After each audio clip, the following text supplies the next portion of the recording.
A very special good morning to those of you joining us on 97.5 City Sound FM, 89.5 CRFM, 91.9 and 91.5 Real FM Radio, 92.9 Sister Al Radio broadcasting from Hillsborough, Carriacou, 94.9 We Noise Radio out there in Brooklyn, New York. Of course, a special good morning to those of you who are joining us on the live videos, whether it's on Facebook, it's on YouTube, you're on Instagram, wherever you are. Good morning to you, and it is a pleasure being here with you once again. And of course, as per usual, with me in studio, I have none other than Mr. Roland Bowler. Good morning, Mr. Bowler. Good morning to you, Mr. Duncan, and good morning to our listeners. Whether you're getting us through your radio or any of the other platforms that you're listening, it's a slightly rainy Tuesday morning. During the Grenada route, it was, a bit wet, wetter than normal, so it meant that we got a reasonably good shower prior to my passing through, and it wasn't a heavy downpour during the time I was coming through. What I noticed, though, it was very windy. There's a lot of leaves, and in fact, listening to one of the local stations, there was a report that somewhere in the Molyneux area from the announcer, he said he got news from someone calling in to see that apparently a tree fell across the road, and it is affecting traffic flow, that people coming out of the western zone, the St. John, St. Mark's area, traversing that area, may have to divert through New Hampshire, that road at the back there, to get into St. George's if that was the destination. And I guess that once this report reached the Ministry of Works, they would try and attend to that as urgent as possible. There was some concern too, based on what the announcer said, that I think the electricity supply in that area is also affected. I don't know how far and how wide. I'm just sharing that in case there's anyone tuning into us that is traversing down that area. Just be prepared that you may have to make a diversion. Going through that area. And that is an area that has some heavy vehicles, because I think that's the area due to what has happened in the breakage in that road, where most of the trucks has been diverted to. So if you are going to traverse that area, you need to be extremely careful. There are some parts of the road, based on what I know, that is a bit narrow. It's wet now, and there may be movements of heavier vehicle than yours, trucks and so, going backward and forward. So just a bit of caution. It is not something that we'd like. It's not something that we enjoy doing, but it has become necessary due to the fact that the inclemency in the weather and the heavy wind has caused a tree, as far as I understand it, to fall across the road somewhere in the Molyneux area. That I hope will be rectified sooner than later, and that the flow of traffic will become or will move back to some level of normalcy. But nevertheless, it's a Tuesday morning. We are at it again. I'm happy, thank God, to be here. I hope that we'll be able to provide you with a good, credible information that can help to make a difference in your life, and we'd like you to join us as soon as possible, not only to listen, but to send in a comment if you have one, to ask a question if you need to, or to make a statement that you believe can help to transform the lives of people and make Grenada a better and much more positive place. Absolutely, and well said, Mr. Bowler. Now, I want us to get right into it, because, time just slips away from us so quickly. Definitely. That we hardly ever get to finish on the topics that we really want to stress on and that we really want to discuss. And this morning, Mr. Bowler, I must express, forget politics for a moment, forget party, forget affiliation or any of that. As a Grenadian, as part of the youthful population, I must express, Mr. Bowler, my deep, deep disappointment. And I'm disappointed because, and this would not apply to all of the youthful population, but I'm only speaking based on what I have seen, what I've experienced. And my experience wasn't a good experience. Because you see, myself, like a lot of other young people, want to see the best for our country. And I think that is the goal, or at least I hope that is the goal of all Grenadians, that we want to see the best for our country. However, yesterday, during our Prime Minister's national address to the nation, I decided to join GIS, to join the live video, to listen to the program there. And Mr. Bola, the level of disrespect, the level of, I'm looking for the nicest way to put it, Mr. Bola, it was just horrible. I mean, the comments were atrocious, for lack of a better word. Well, I don't think atrocious is a bad word. It was atrocious, Mr. Bola. The level of and the people under there, they're not listening to nothing that is being said. They are not paying attention to anything that is being said. Mr. Bola, they're just talking. And they're saying all kind of things that are not related to what PM is saying. And I it had me so emotional. I wasn't angry, I was disappointed. Because day after day, you hear people saying, oh, well, we want better, we want to see more, we want a change, we nothing is being done, we're not hearing from our Prime Minister, we're not hearing from our parliamentary representatives, we're not here. And then when you hear from them, you're not listening to nothing they have to say. But you're going on and on and on social media about nonsensical things. I could bet that you can ask maybe any one of them from under there what the Prime Minister said last night, and they can't tell you. Well, I have to concur with most of what you said, Ms. Duncan, because like you, I listened last night as well. I think it was via Facebook, and at one time I got a little lost trying to read some of the comments, because I was hoping that some of the comments, they may have formed the basis for good conversation today. And after just a few minutes, I had to refrain from reading and just listen attentively to what the Prime Minister was saying in his national address. And like you, I was a little disappointed, not surprised though, because there are just some people that are hell-bent on being destructive and being disrespectful. And for so many times, we have said on this very program here that you don't have to agree with everything someone says. You don't have to agree with everything the government is doing or is planning to do. You don't have to be in agreement with every statement a minister or the Prime Minister makes. You can disagree, but you don't have to be disrespectful. We have said it time and time again. You don't have to disregard the office of the Prime Minister and bring it down to the level where it appears, or you make it appear as though there's no value in the position as Prime Minister. Yeah. We have to respect those who are in authority. We don't have to agree with them all the time or at no time at all. And you are correct in saying that a lot of the comments that went past, that I glanced at, that I read, had little or nothing to do with the contents of what the Prime Minister was saying last night.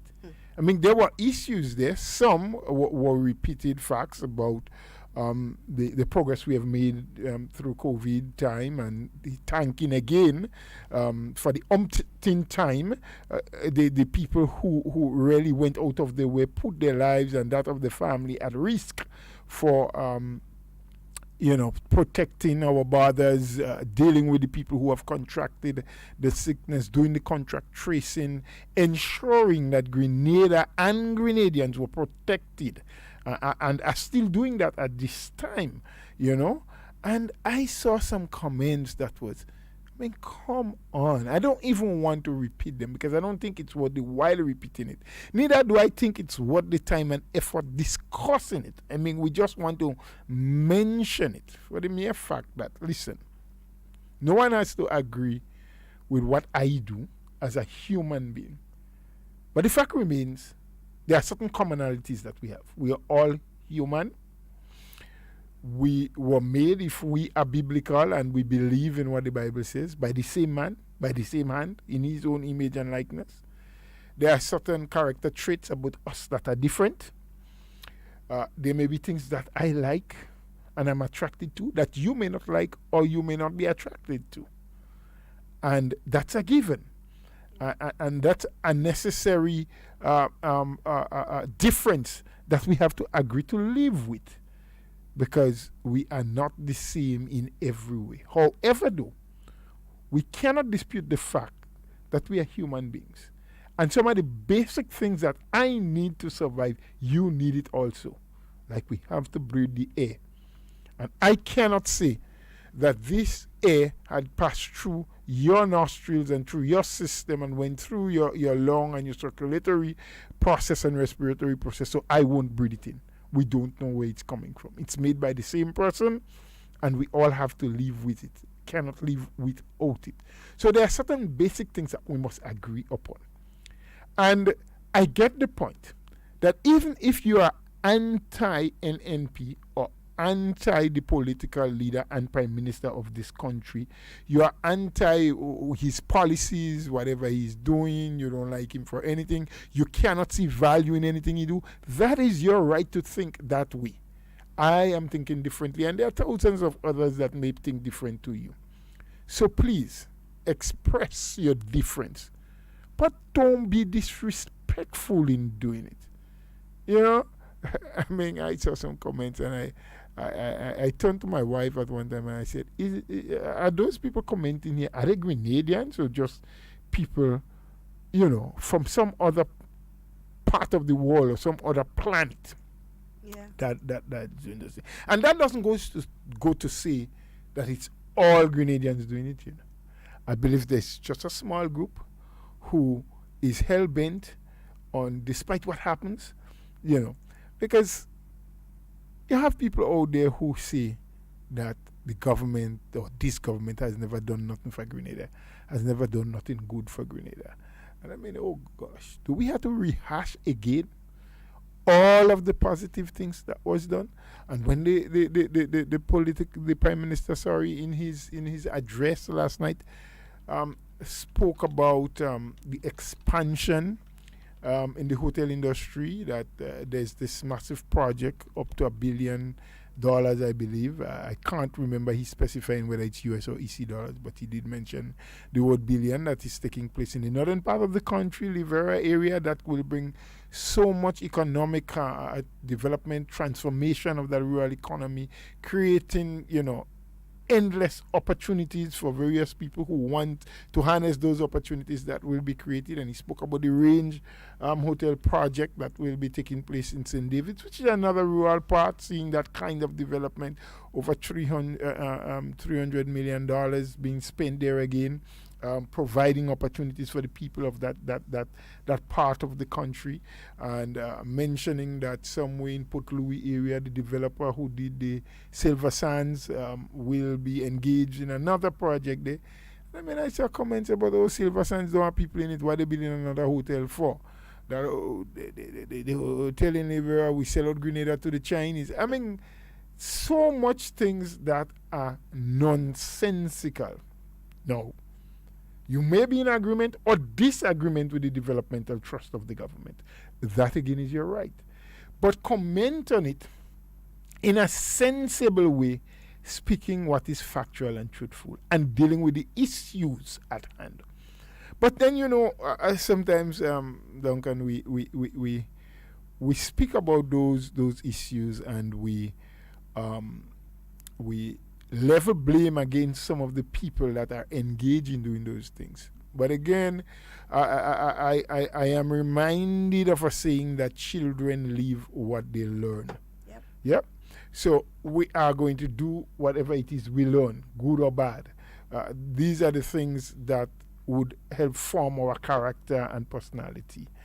And so sometimes when you look at the opposing party in Grenada to the NNP, which is the National Democratic Congress, and you listen to the utterances of some of the leaders, the leading people in the party, present, past, and probably some who are striving to be future leaders of the party, you get a sense that all that is going to come from them and the people who associate or support them are going to be total negativity.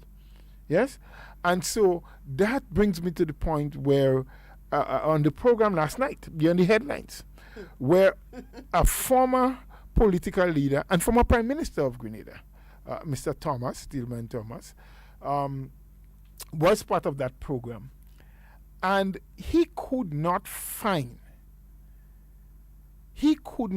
within himself the ability to deal with the issue that was at hand. I mean, mainly speaking about what transpired during the last couple of weeks in Grenada as it relates to a decision taken by government being advised by health authorities and officials that it was not the best thing from a health standpoint, bearing in mind that we have a pandemic, knowing that throughout the region, a lot of our neighboring islands, are going back into a second phase of lockdown because they have seen a resurgence in the virus. Like some people are saying, it's almost like it's a second wave. You know, it has gone strength and it's back again. And while we have done well in Grenada to keep it at bay so far, and we are trying as much as possible to not have the same kind of resurgence like our neighboring islands. And so government has been advised that maybe the carnival celebrations was not best to have this year. And that regulations was passed in Parliament, that the nation knew that should not be the case. However, some people felt that their liberties and rights were taken away, that they should have the freedom to play and to jump jab whenever they wish, you know, and continue to make that argument. The fact is that what happened was wrong. People broke the law of the land because Parliament is the institution that can pass laws, make it, pass it, and it has to be upheld by the people. So what happened was a breach of what the law asked us to do. And that was the issue at hand, whether or not, whether the government did enough, didn't do enough, what were the issues surrounding. And the goodly gentleman could not have brought himself to the point to accept the fact that what happened was wrong. Whatever other rationales you want to add to it, Mr. Thomas, or maybe I can say Brother Thomas, because, you know, he's Roman Catholic like myself. We go to, we worship with the same person, the same priest. We sometimes have one service at the Tivoli House Church, which is the major church, which includes Montrose, Hermitage, and Moya. Instead, he strayed away from the issue at hand, and all he could have found himself doing was attacking NNP as a party and a government, and the political leader and prime minister. Oh, Sabola, before you go into that, because I listened to the same thing you listened to. I watched the same thing that you watched, and I read the comments underneath again. Again, very disappointed. Nobody was listening. Everybody was just saying what they wanted to say, or they felt like they wanted to attack, so they're attacking. How can an individual who failed as prime minister, and I'm saying it bluntly because I feel like everybody is afraid to say, and they're tiptoeing around. How can an individual who has failed as prime minister, and anybody can contest me on that because it was a big failure. We're looking at the period between 2008 and 2013 when you were prime minister, and all you can boast about is that you give people free school books. There was a free barrel program. Y'all sent home all the Imani, the same young people that you are now encouraging to stand up with you and fight against this same government who instituted the Imani program to ensure that young people are engaged and young people are trained. And you may not agree with how it's being run. You may not agree with what is happening or some of the schematics of it, but you have to agree that it was a program that was beneficial to the young people. You took that program, you send all of them home and bring back who you want. Right? Mr. Bola, correct me if I'm going wrong, No, you're not going wrong. On top of that, you took an economy and you put it into a negative growth. We are 108% GDP. Debt to GDP Debt ratio. to GDP ratio, 108%. Right? The country was at negative 3% growth. You understand? No, these are the things we need to talk about, because had it been me, Mr. Bola, that was on Beyond the Headlines, I would have asked, how can someone who has failed so miserably at being prime minister, at even being a leader, because at any given point in time, you could not identify who the government was or who the leader was or the prime minister, or who the leader was while that reign of government, right? Who failed so miserably at being leader and government, could sit so boldly to the general public and condemn a government who is trying their best. They may not be perfect. They are not perfect. They're not perfect, and they have not done everything right. But the fact is, they are trying, and they have done a lot. They may not have done what you want them to do. And you see, that is the thing about leadership, Mr. Bola.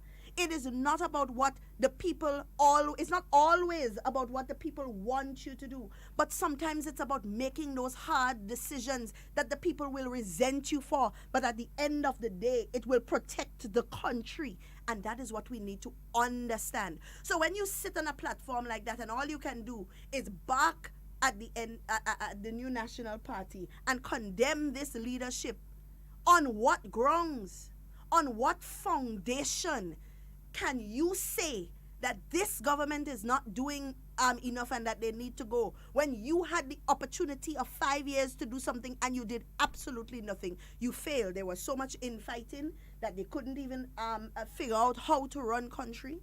They spent so much time and so much of the state resources on trying to put Dr. Mitchell in jail, and we're still waiting. And we are still waiting. And you see, these are the things that give me grief, Mr. Bola, when I hear it. Because when I logged into To The Point last night, I saw the bishop, I saw a representative from the NDC, I saw a minister of government.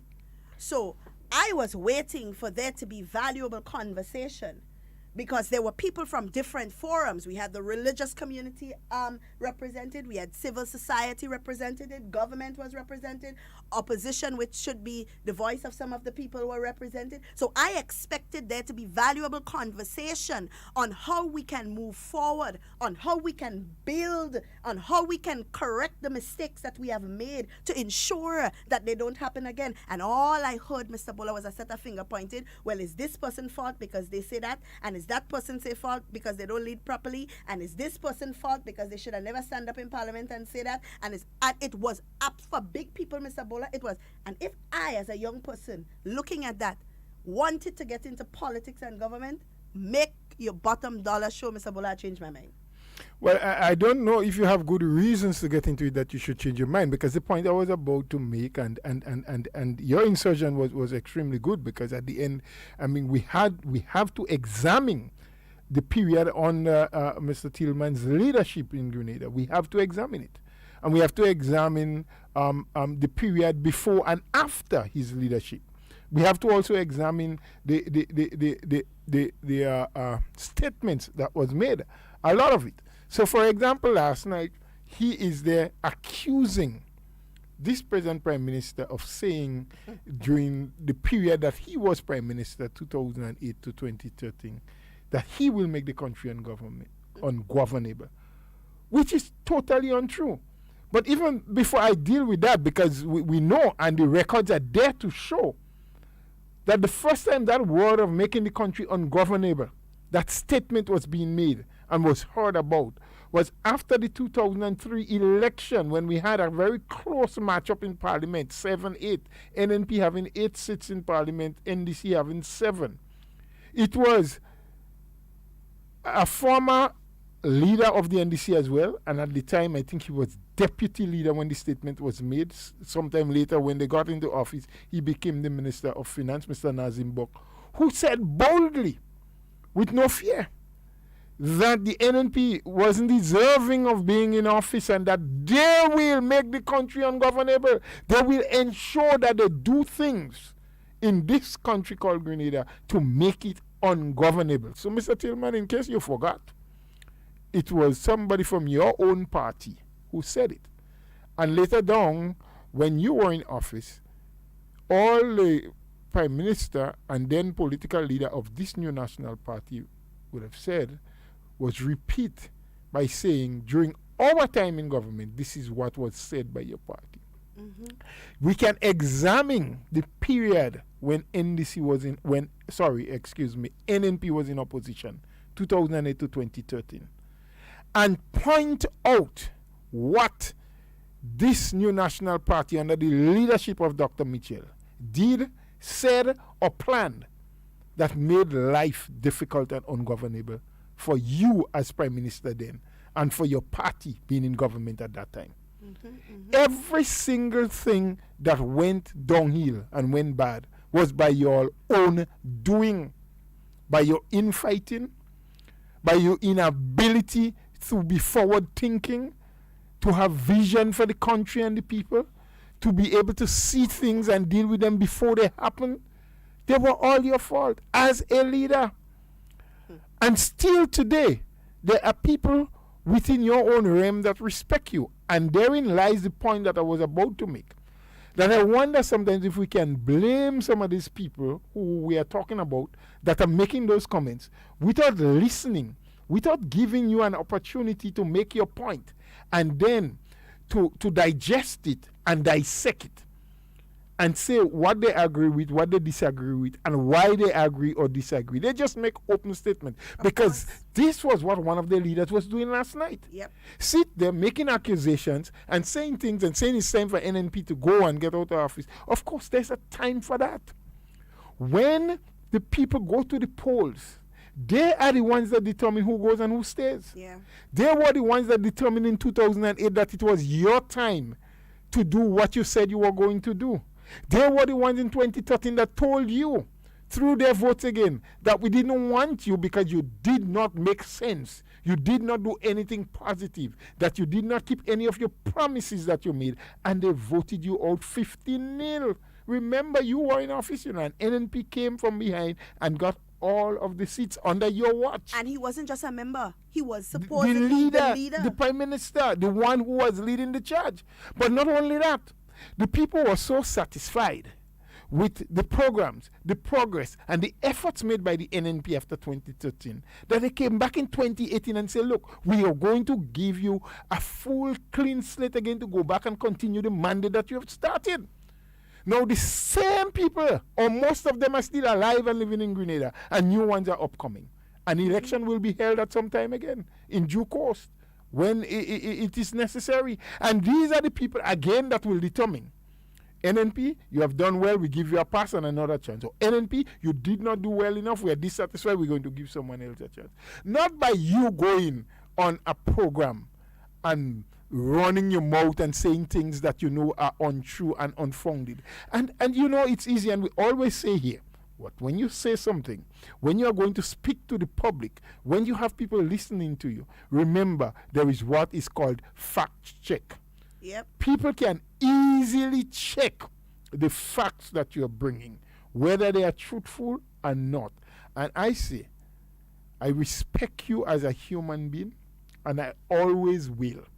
I will never speak about you in an ill-mannered and disrespectful way.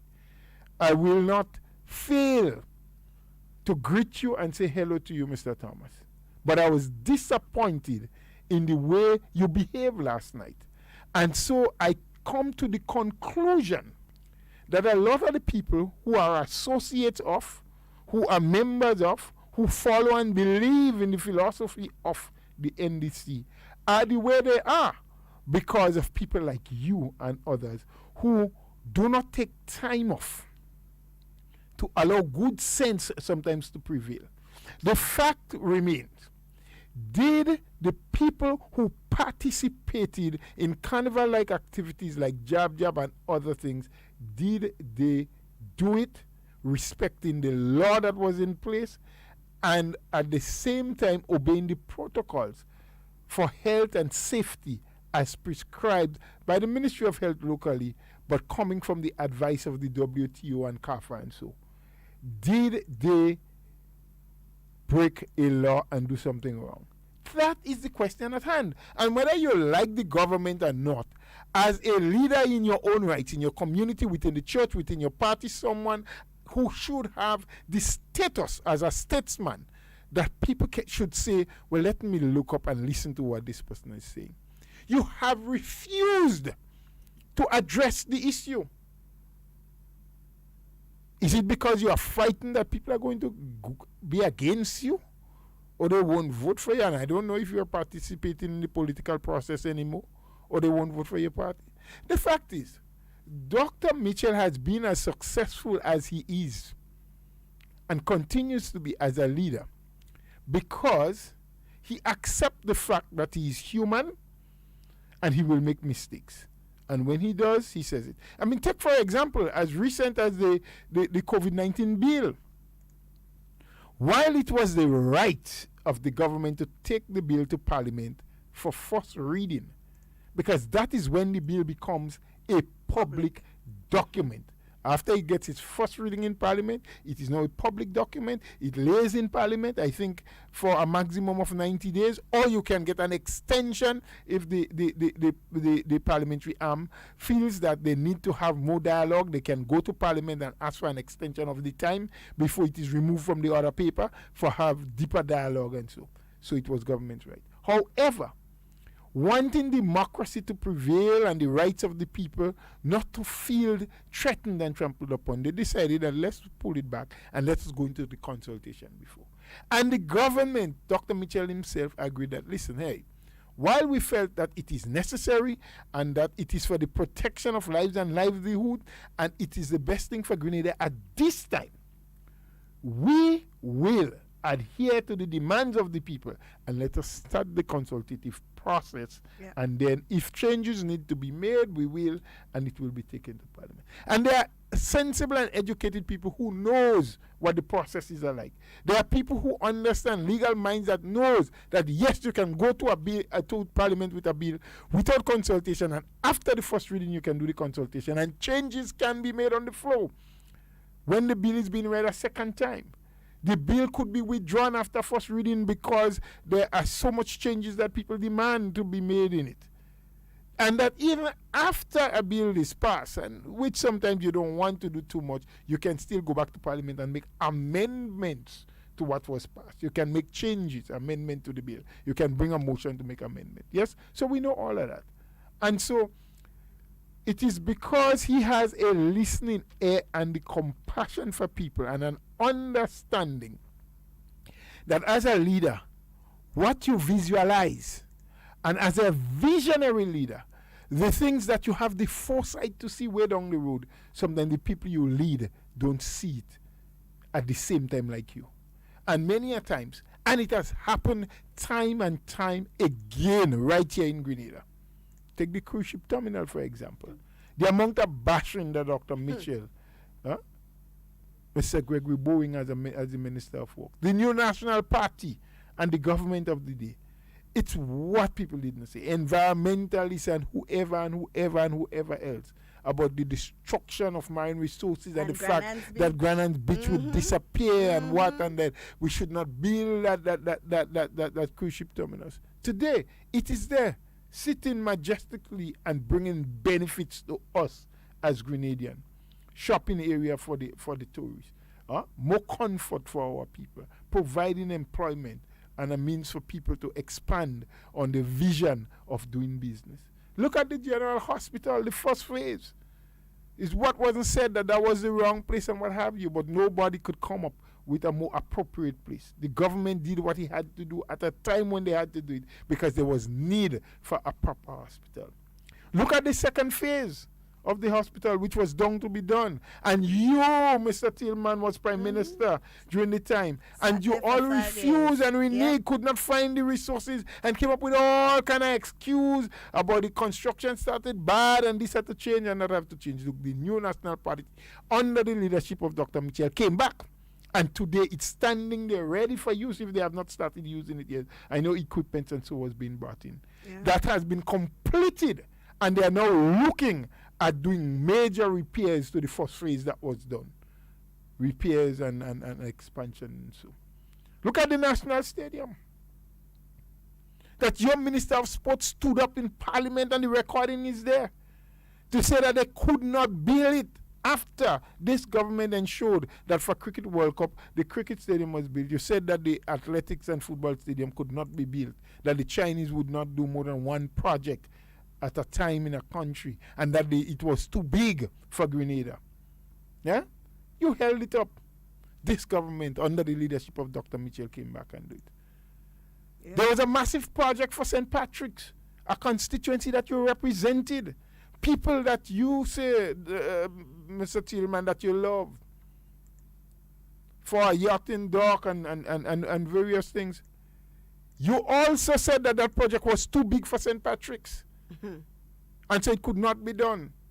And despite the fact that the Exim Bank and other financial institutions was ready to fund the project, and it was, a long way gone in terms of preparation and planning, your government and you as the representative and the leader of the party halted it.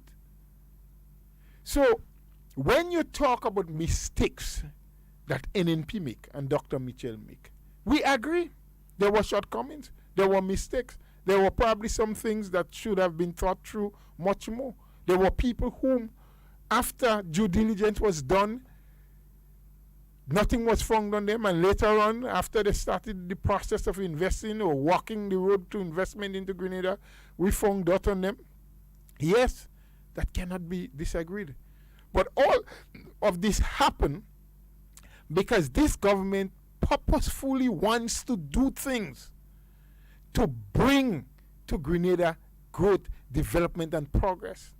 This government wants to make sure that our economy continue to move, that at the end of every month, our public servants will be able to receive what is due to them and what they have worked for, and that when the unions negotiate, that the government will be in a position to say that the economy is growing at a rate where we can agree with what you are asking for, or we may not be able to give what you are asking for, probably something a little less, but at least that the public servants can feel that they can look forward to something in the way of salary increase. Look at your period in government. Not $1 increase to a public servant. Late payment of salary at the end of every month. $28 million per month shortage in revenue collection because you did nothing. How do you expect somebody who is doing nothing to make a mistake? How do you expect a man to get knocked down and fall down if he never go on a football field and tackle another player? If he sits in the stand every day, yeah? How do you expect a man to get a little cut with his cutlass or something, or bruised by a piece of wood, if he never goes out into the field as a farmer? How do you expect children to throw stones at a mango tree that never bear?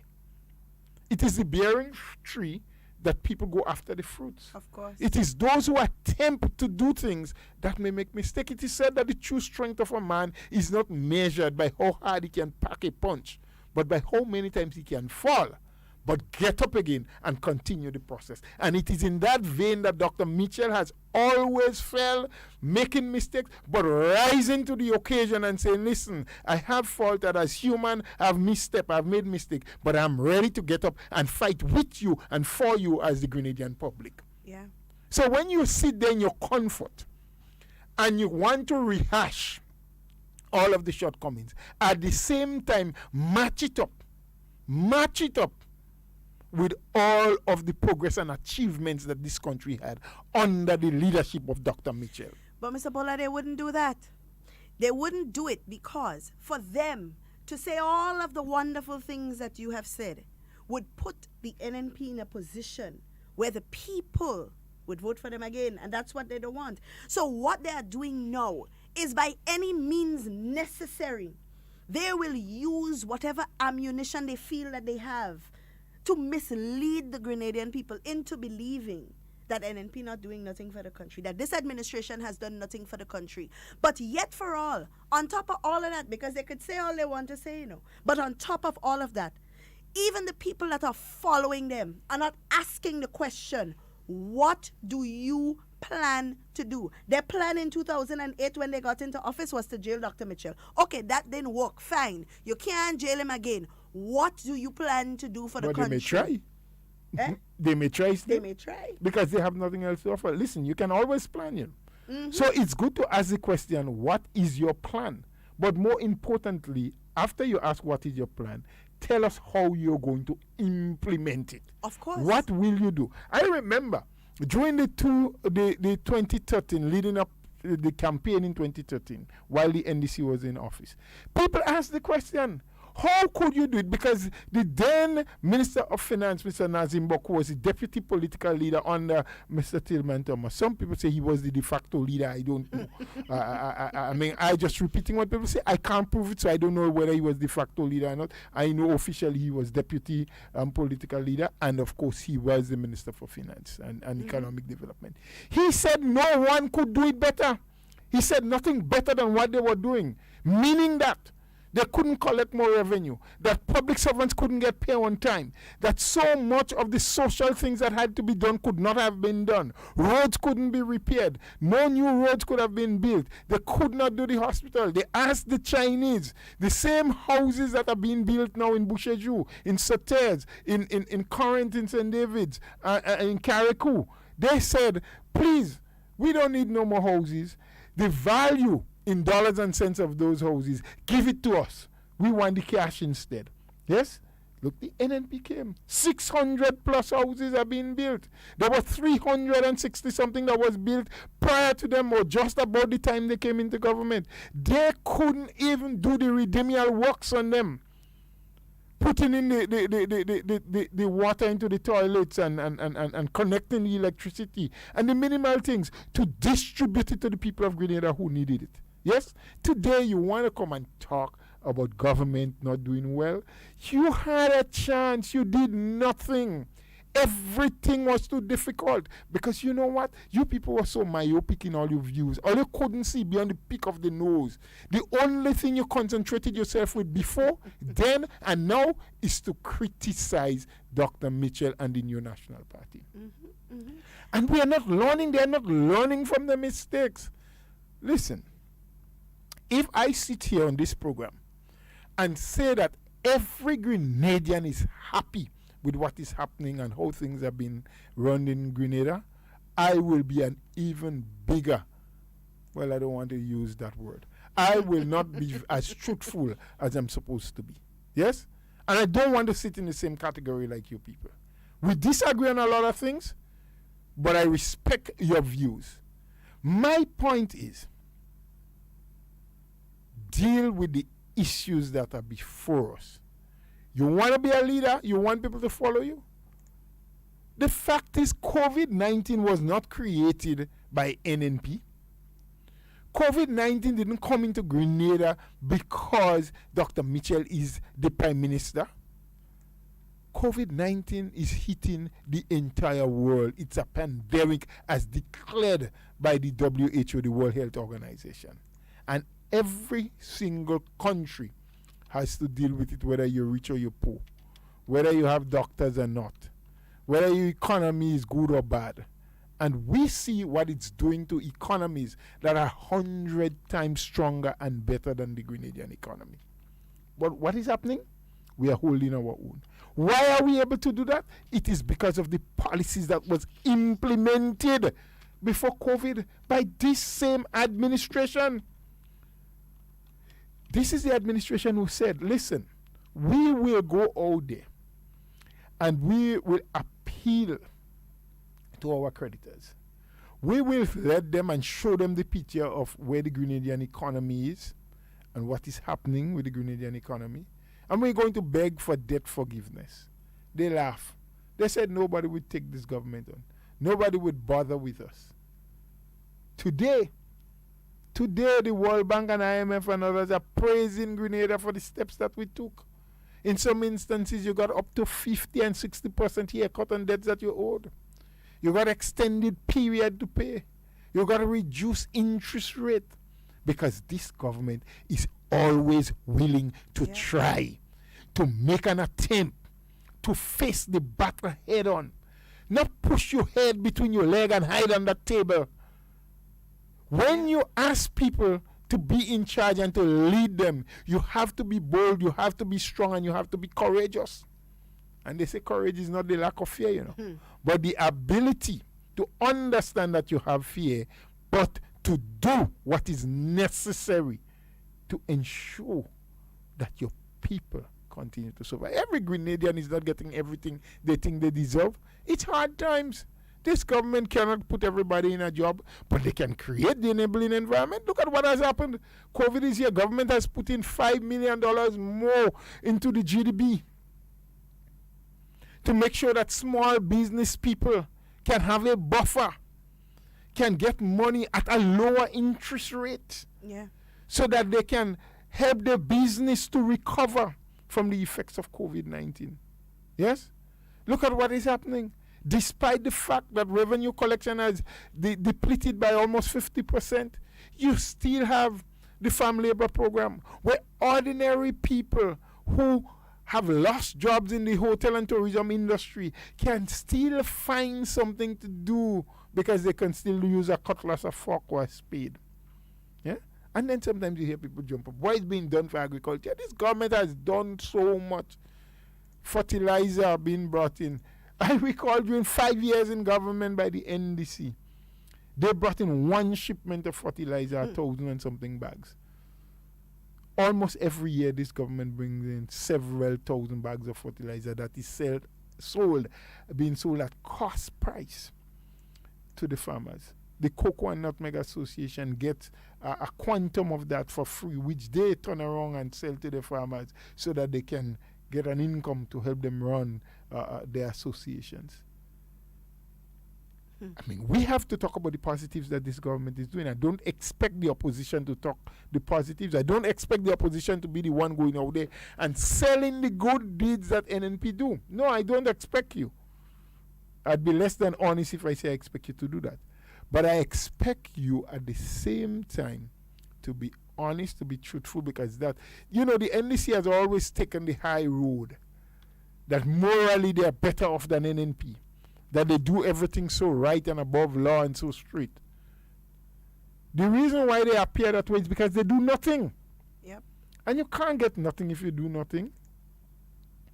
If you buy a football and you put it in a glass case, it will remain new and shiny. But if you take it out on the field of play and you play with it every day, it will start getting dirty and bruised and so. And that is what NNP is. Active, always moving, always trying to do more, always trying to advance the cause of the poor, the ordinary, but also the business people, the rich. Yep. Had it not been that government would not have instituted the stimulus package to try to help people across the board. And I know there are some people that complain, well, I ain't got nothing from stimulus. But there are procedures. Everything has law. Everything has a system of governance. And if you doesn't fit into this one, you may fit into another one. So those of us who didn't fit into stimulus, we may be getting seed. And those of us who are not fit for seed, we might be getting housing materials. Yeah. And if we are not getting that, we get something in the debushing program. Or a son or a daughter of ours might have been taken into the traffic warden case. Or somebody may be in the Imani. There are different aspects and different avenues, and everybody will not get everything. And when you talk about free book program was always there in a different form, because vouchers were being given long before NDC came around. Yep. And this government has advanced the process from books to the regular printed copies to e-books. I think later on today, we hope that the minister will, in the press conference, will address the issue of when these tablets, the e-books, will be distributed, because from what was said previously, the secondary schools will get first, and then the shipment for the primary schools will be coming in. So, we have to really point out those shortcomings, and don't bring those mistruths to people. Yeah. At least I expect you to be an honest, upright gentleman, a citizen of the state, a former leader of the party, a former prime minister. You have to defend your party, fine, but defend it truthfully. You knew it was a colleague of your party, your deputy, your right-hand man, who said in 2003 that the NDC, would ensure, you had 7 seats in parliament at the time, that they will make the country ungovernable for the government at the time. Well, Mr. Bola, I want to disagree with you, Maybe he didn't know, Because from what I understand, when he was in office, he was being told what to say, when to speak, how to speak. I mean, we even have the clip, and I could play it, We even have the clip where they tell him to hush, Well, that is true, huh? So, that is I true. mean... I didn't want to be that harsh, but you're correct. But it's so true. Maybe he doesn't know. And somebody needs to speak the truth. You understand? People go on and they say, oh, look, they lie. When you ask them what they lie about, they can't tell you. Because they have been told to say they lie. So freely they say, no, they lie. They have been told to say, oh, well, they're thief. Well, what are thief? They have been told to say, oh, well, they ain't doing nothing for Grenada. But in order for you to say they're not doing nothing, you have to go from a basis of what they have already done. You want to say they ain't doing nothing in agriculture? I'll give you a clear example, Mr. Bola. A very clear example. We're talking about we want more done in agriculture. We want to see more for agriculture. Or they're not focusing on the youth. Or the youth have been forgotten. But I ask this question here today. Is it that the youth have been forgotten? Or is it that you are telling the youth that what is being done for them is not good enough, so don't take advantage of it? And we need to start asking these questions, because I'll give you a clear example, right? TAMCC, the Maribor campus, right? In collaboration with, I think it's pronounced SKY, S-K-Y-E, right? The SKY project, have been asking young people from the ages of 15 to 30, right, who wish to pursue studies in general agriculture, crop cultivation, at a CVQ level 2, right? The training is free. They don't have to pay a thing, except maybe they have to buy food, their lunch, or pay bus or whatever it is, right? Mr. Bola, nothing. Up to this day, and they have sometimes not they give, yet sometimes they give a stipend. I don't know if this one has a stipend in it. I'll have to find out. Yeah, we can find out. But up to this day, Mr. Bola, they have not met their quota. So are you telling me that in a country where we're talking about boosting agriculture, where we're talking about, more needs to be done in agriculture, when we are talking about the young people are not being engaged, when there are opportunities such as this one for betterment, because trust me, and I would tell anybody this any day, there is nothing better than getting certification. Education can always and will always take you from point A to point B. And don't let anybody else tell you anything otherwise. That is not true. Get certification, take a little class, take a little course. There are so many of these things flying around. Imagine these people for a month now has been trying to recruit, months now actually, have been trying to recruit young people, and they have not met the quota to fill not one class. And you see, at the same time, you have these so-called leaders, they're pushing the negative narrative and propaganda that don't bother with them. They don't have nothing for you. They will do nothing for you. And people go there, get certified, and leave those things and want to start up their own little business, their own little thing, can walk straight into GDB at a special window provided by this government under the leadership of Dr. Mitchell that says you can get up to $40,000 in loan with a good business plan and 3% interest with grace period sometimes of up to 6 months, depending on what kind of business you're going to before you start your repayment. Yes? These are just a few of the programs we are mentioning. I mean, through the Ministry of Youth, they have started what is called the Empower program, where they recognize that the traditional e-money that takes people into a work scenario, that we had some young people, especially young men, that had a phobia for that. They don't want to be dressed up. They don't want to walk into a place where there's a boss and say good morning, good afternoon, and sit on a desk or a chair for a day, or engage themselves in some other physical kind of activity for the day. But what they want to do is build a character in a career in something else. But Mr. They're Bola, taking them separate, that's separate from the Iman, Yeah, but not only that, that is not the problem, The problem is,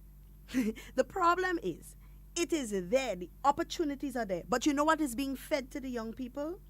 Or that the system trying to keep you poor. They're trying to give you a handout so you go stay there and vote for them. But my thing is, why not use the opportunity that is being handed to you to take you from point A to point B so that you can build yourself further? So you rather stay out of the Imani, you rather not take any training whatsoever because you feel or somebody is telling you that is a system that is going to keep you there, or it is the system's fault that you are in that position, or the government only want to give you like a hand pickings while they're giving everybody else a big job. You understand? When these things are being fed to you as young people, and young people not taking the time to sit and analyze and to sit and make decisions on their own of what is best for them as an individual, what they need to do to take them from point A to point B in their life, whether it's to take a course in something that they're passionate about, whether it's to get a little loan to start a little business, whether it is engaging with people in the community to see how they can better themselves, anything that it is to get you as an individual from point A to point B. But no, we drinking bush for everybody fever. You understand? They tell you don't like NNP, so you don't like NNP. They tell you government program is not for you, so you don't bother in with government program because that is not for you. That is only for NNP supporters. You understand? That is what they are feeding you. So who really is responsible for keeping young people the way that they are if they are the ones that are feeding them this kind of negative information to keep them in that position that they are in? And not dealing with the issues and saying to the young people when they transgress and they make a mistake in the best way possible that you have made a mistake and no one has been penalized. This government has not penalized anyone. The government is simply saying, look, we need to be careful. We need to understand that laws are put in place for the protection of people, not to take away people's rights and liberties. And of course, we can have the discourse about rights and liberties. But if you want to lead people and lead them into some way positive and progressive, do it properly. Don't go there saying all kind of untruthful things and make up stories. We have a caller on the line. I think it's about time. I know this is a passionate issue for you, because being a former member of government and, of course, the General Secretary of the New National Party, this is something that you feel passionately about. And I myself feel a certain way about it when I hear these kind of things, and I know better, And they know better, too. And they know better. And I see them just misleading people. It's very, very misleading. Yeah. And he seems so relaxed and comfortable. Someone whom the people of Grenada has referred to as an honest gentleman. We have a call on the line. Good morning, caller. Good morning, Ms. Duncan. Good morning. Good morning, Mr. Bola. Good morning to you, sir. You come preacher this morning, sir. You're on the pulpit, man. You're on the pulpit. I am sorry that you see that side of me. But the thing is, disagree. You don't have to agree. You don't have to like. Come with other suggestions. But be honest. Obviously. Be honest. Honestly, sir. Because we are being told that speak the truth and speak it ever. Yes. For he who does the wrong he does the wrong thing still. Yes. Yes. Truth. And there was a gentleman called Paul Richards. He used to write for the Green Fingers. He had the cooperative in Greville one time. Yes, Green Fingers. Yes, if you and he used to write an article. And the caption of that article is that truth needs no legal advice. Correct. Yeah. You know, and I always remember the quotation from Sir Paul. And you know, sir, the thing has been flaunting over the country that Grenada has now become a lawless country. You know, there's a breakdown of law and order in this country. I differ. I differ too. I differ because you see, the last time such a phrase was used, or let us say that we had such a situation, it led to what was referred to as the Duffus Commission of Inquiry. Mm-hmm. Such things does not exist in our country today. And that is why I said yesterday, do not provoke or do not try to test our security forces. And we are not living in a state of lawlessness. There was a few misguided people, the youth, the exuberance of youth must have caused them to behave in the manner in which they have behaved. They have been scolded, and I want to believe that they have taken the scolding that they have been given. There is no conflict between the police and the community for the behavior in the manner they behave. We look at just neighboring in Trinidad, that some people behave in similar manner. For instance, there was an engagement party where quite enough, you could say people stormed that party and youths. Today, Trinidad is under lockdown, and based on what took place in that engagement party, that a number of senior citizens from the family is now suffering from COVID-19. Yep. If in opposition you support a positive bill that would impact positively on your country and protect your citizens, if you should get into government at any other time, you would have contributed to something that is positive for your country. And if there should be a recurrence of any such thing, that the bill or the law or the act would be in place to protect your citizens. So you are not doing a favor to the government. We must not always look through our political lens when we are making decisions. We must ensure that the decisions we make in opposition would be a stepping stone when we get into government. That is something that has been already put in place and would not pressure our administration to enact something which we did not contribute to, because how come you can tell people that is a violation of the rights and privilege and the freedom of rights and privilege, basic and what we call basic and fundamental rights of our country is enshrined in the preamble of our constitution. Of course. However, circumstances today is not normal. We are not living in normal times. But I don't want to break your thought here, but just to add here, as you mentioned the Constitution, which speaks in the preamble and in other sections in the Constitution about liberties and rights, they are also not absolute, because the Constitution itself speaks about your freedom, your right, your liberty, except in situations, and it gave the exceptions. So I just wanted to pitch in that day. And so what is happening now is an exception. So that is applied now. Yes. That is applied now. So you see, you're not infringing on the rights and privilege of your citizens. But what you are doing here is to protect. Definitely. And that is what I think we are missing the point.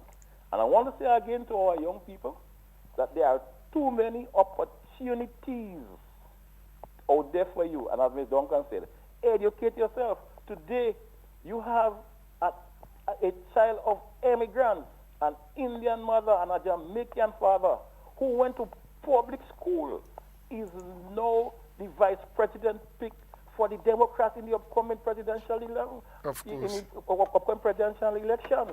And I think these are the samples and examples that how we can rise above our situation if we educate ourselves. And we have it right before our very eyes here with our present Prime Minister. Yes. a barefooted young man from Happy Hill who has rise to the level that he has educated himself to be respected all over the world. And look at Grenada today. Look at our students. You understand? They are respected. They are doing well in the universities they attend. And the examples are there. So our youth must not be misguided by those who want to get into office by any means using the Malcolm X theory. That is not in our best interest. But I think there are sufficient positive examples. Look at a young senator like George Cadet. You understand? And it shows you that this government is transitioning. Because you look at the youthful senators that they are now in the Senate. Yes. And so I think our young people have a lot of examples. And let us not use one misguided occasion to say that our country, there's a breakdown of law and order in our country. That does not augur too well for our country. I disagree with the opposition with that type of statement. And therefore, our people must look at the positive of our country and use that and move forward. Yeah. So that we could come out of COVID and our economy could move again, investors can come in, and the young people who want to defy what is happening would be the greatest beneficiaries. Yeah. They certainly will. Thank you so much again for you always call and give such insightful information, things that we can reflect on. We really always appreciate when you call. Thank you so much. Mr. Bola, somebody said to me just the other day, and we have a call on the line, so we'll take that call first and then Yes. I'll go to that quote. Hello, good morning. Did you press below? Hello. Hello. Hi, good morning. Good morning. Uh-huh. Yeah, good morning, Mr. Wola and Miss Duncan. Good morning. Oh, I was waiting in. Yes. Thanks again for, the program. Can you just lift your voice a little bit or go a little closer to your phone? We're hearing you, but yes, a bit as low. usual, you all are just, on the ball, just on target and providing all the information, and so on, and sharing your viewpoints, your ideas and so on. But, Mr. Bola, I just want to see, as you and Miss Duncan and others would have been listening to the Prime Minister's address last evening, I was following it, and I was also following it on Facebook, GIS, and some of the comments that I saw, oh my goodness me, as Miss Duncan was saying earlier on, I can't even find words to describe some of the comments. She said it was atrocious. Unrelated, unreasonable, I can't even find words to describe some of the comments. Well, use all the words you're using because one word is not enough. Yeah. No, nothing at all to do with the address, what has been said. And, it makes me sad because a lot of young people, I've seen some of the names, some of them using, pen names or they hiding behind whatever. But a lot of young people are involved in that. Yes. And it's very sad. And that is why sometimes we speak a lot about the youth and not giving them an opportunity and a platform and so on. And I'm not arguing with that. This is not totally the case. Some of these young people are not putting out themselves to take the opportunities that are available to them. And some of them are just bent on engaging in the negative, in this defiant behavior, in this negative behavior, and expect things to just happen for them. And it's sad. I have, as I say, most of my children are young people. My oldest child is 40 years. My youngest is about 25, going to 25 years. So my children are still young people. And I say to them from time to time that you have to participate in creating that opportunity for yourself. And those solely depend on somebody else to provide you with whatever. But the tendency that we have here in Grenada, maybe in the Caribbean, but I want to bring it closer to home, is that people are graduating from college and even from university and coming and waiting and depending on somebody else to provide a job. And if that doesn't happen within a given time or the expected time, they will see all sorts of things. And then you have your opposition, jumping on board and just, not offering solutions, not helping at all. Because last night, I just want to deviate a bit from the Prime Minister's address because I even forgot about Beyond the Headlines because I've lost interest really in that program in recent times. Because I now describe it like a pageant, just a mere show, Yes. and so on. So when I finished listening to the Prime Minister's address as Center for Minister, I did an infusion, a herbal infusion, and I had it, and then I went to my room. And then I was just browsing through, I think it was Facebook, and then I came across you on the headlines. And you had Bishop Harvey, you had, I think, the lady Mrs. Nichols. Yes. Former Prime Minister Tillman Thomas, and our Minister Oliver Josie. And believe me, I was disappointed. Well, I didn't hear the program from the beginning. Yes. But from what I heard, and I heard a substantial part of the program, and I was disappointed. Also disappointed in the bishop as well, because I was expecting the bishop to at least offer some solution as well. Mm-hmm. The lady, I think she was more balanced, discounting Minister Josie, the lady Mrs. Nichols. I think she was more balanced, and she was being honest to some extent in that she was saying that, okay, we would have failed, the young people have failed, and we should be looking for solution now. Not just talking about the problem, but we should be talking about solutions. And I've not heard that coming, not even from the bishop, but worst of all, the former Prime Minister.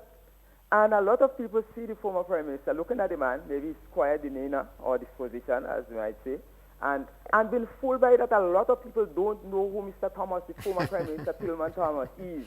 They have been deceived by the man. I saw the man countenance last night. I looked at him and so on. I know he's an angry man, a bitter man. I don't know for whatever reason, but he's a bitter person. I could discern that, I could see that, I know the man, I'm a St. Patrick person, and so on. Mm-hmm. And when he said that to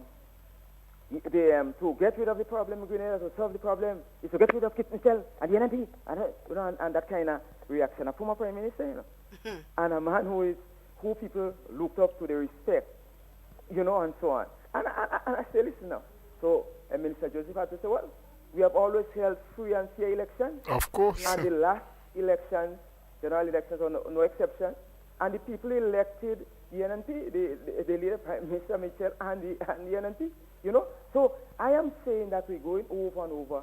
We are bitter and pointing out problems and poking young people to do nonsense, because I could tell you that from my from what I saw last Tuesday, right? I couldn't speak before that, but what I saw last Tuesday, that I could say with all assurance that there was an agent. In fact, one of the caretakers for St. Patrick's West was behind this whole poking of this whole thing. I saw him in a corner with somebody else, and my discerning spirit told me what was taking place there, and so on. So these are the kind of things that we would hear from time to time.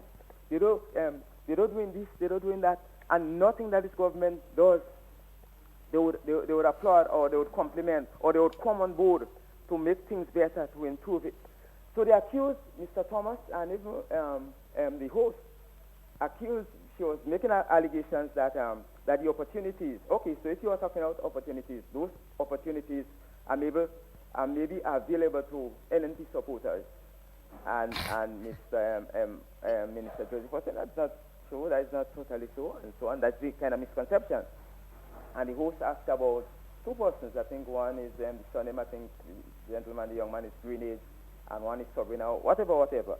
And that whether he was willing, or the government would be willing to engage them or to speak to them. And the minister said, yes. Why? I mean, if you come to the government, you come to speak to any one of the ministers or the Ministry of Youth or the Minister of Youth, and you come with your proposal, or you come whatever, or you come with your ideas. But that is the kind of divide and rule that the main opposition party is trying to use, and hoping that would bring them votes or insinuate, favor them into winning an election.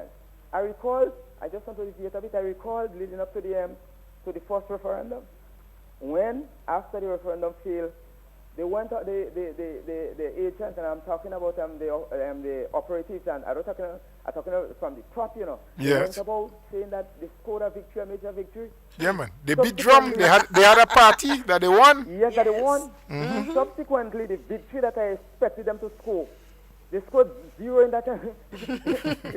Where they were supposed to score points and score a real victory, they couldn't score victory. Yeah. So I am saying, I cannot and I do not see the NDC and the leadership, the current, as the alternative. Not only that, but you know something?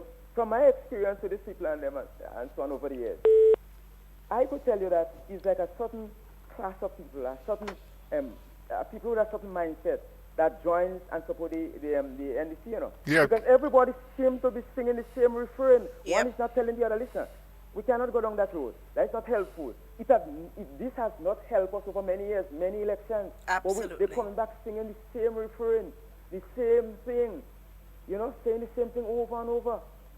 And I was so disappointed, as I say, because Mr. Thomas, who they look up to as still a main figure in the party, well, they see him as an icon, or whatever they see him as in the party. And to hear his reaction last night and believing that the solution of our problem is to get rid of Dr. Mitchell and the NNP. I mean, I just I just couldn't imagine. But they did that in 2008. I was just about to say They that. did that. They got rid of NNP. We stood on the sidelines. They had free reign.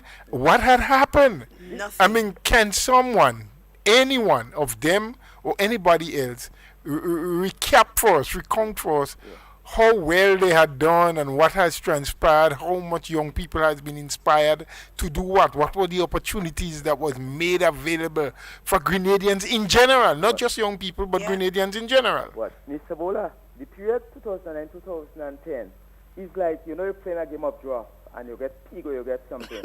And you can't move an knob? Yeah. They did not know what move to make. They couldn't turn around.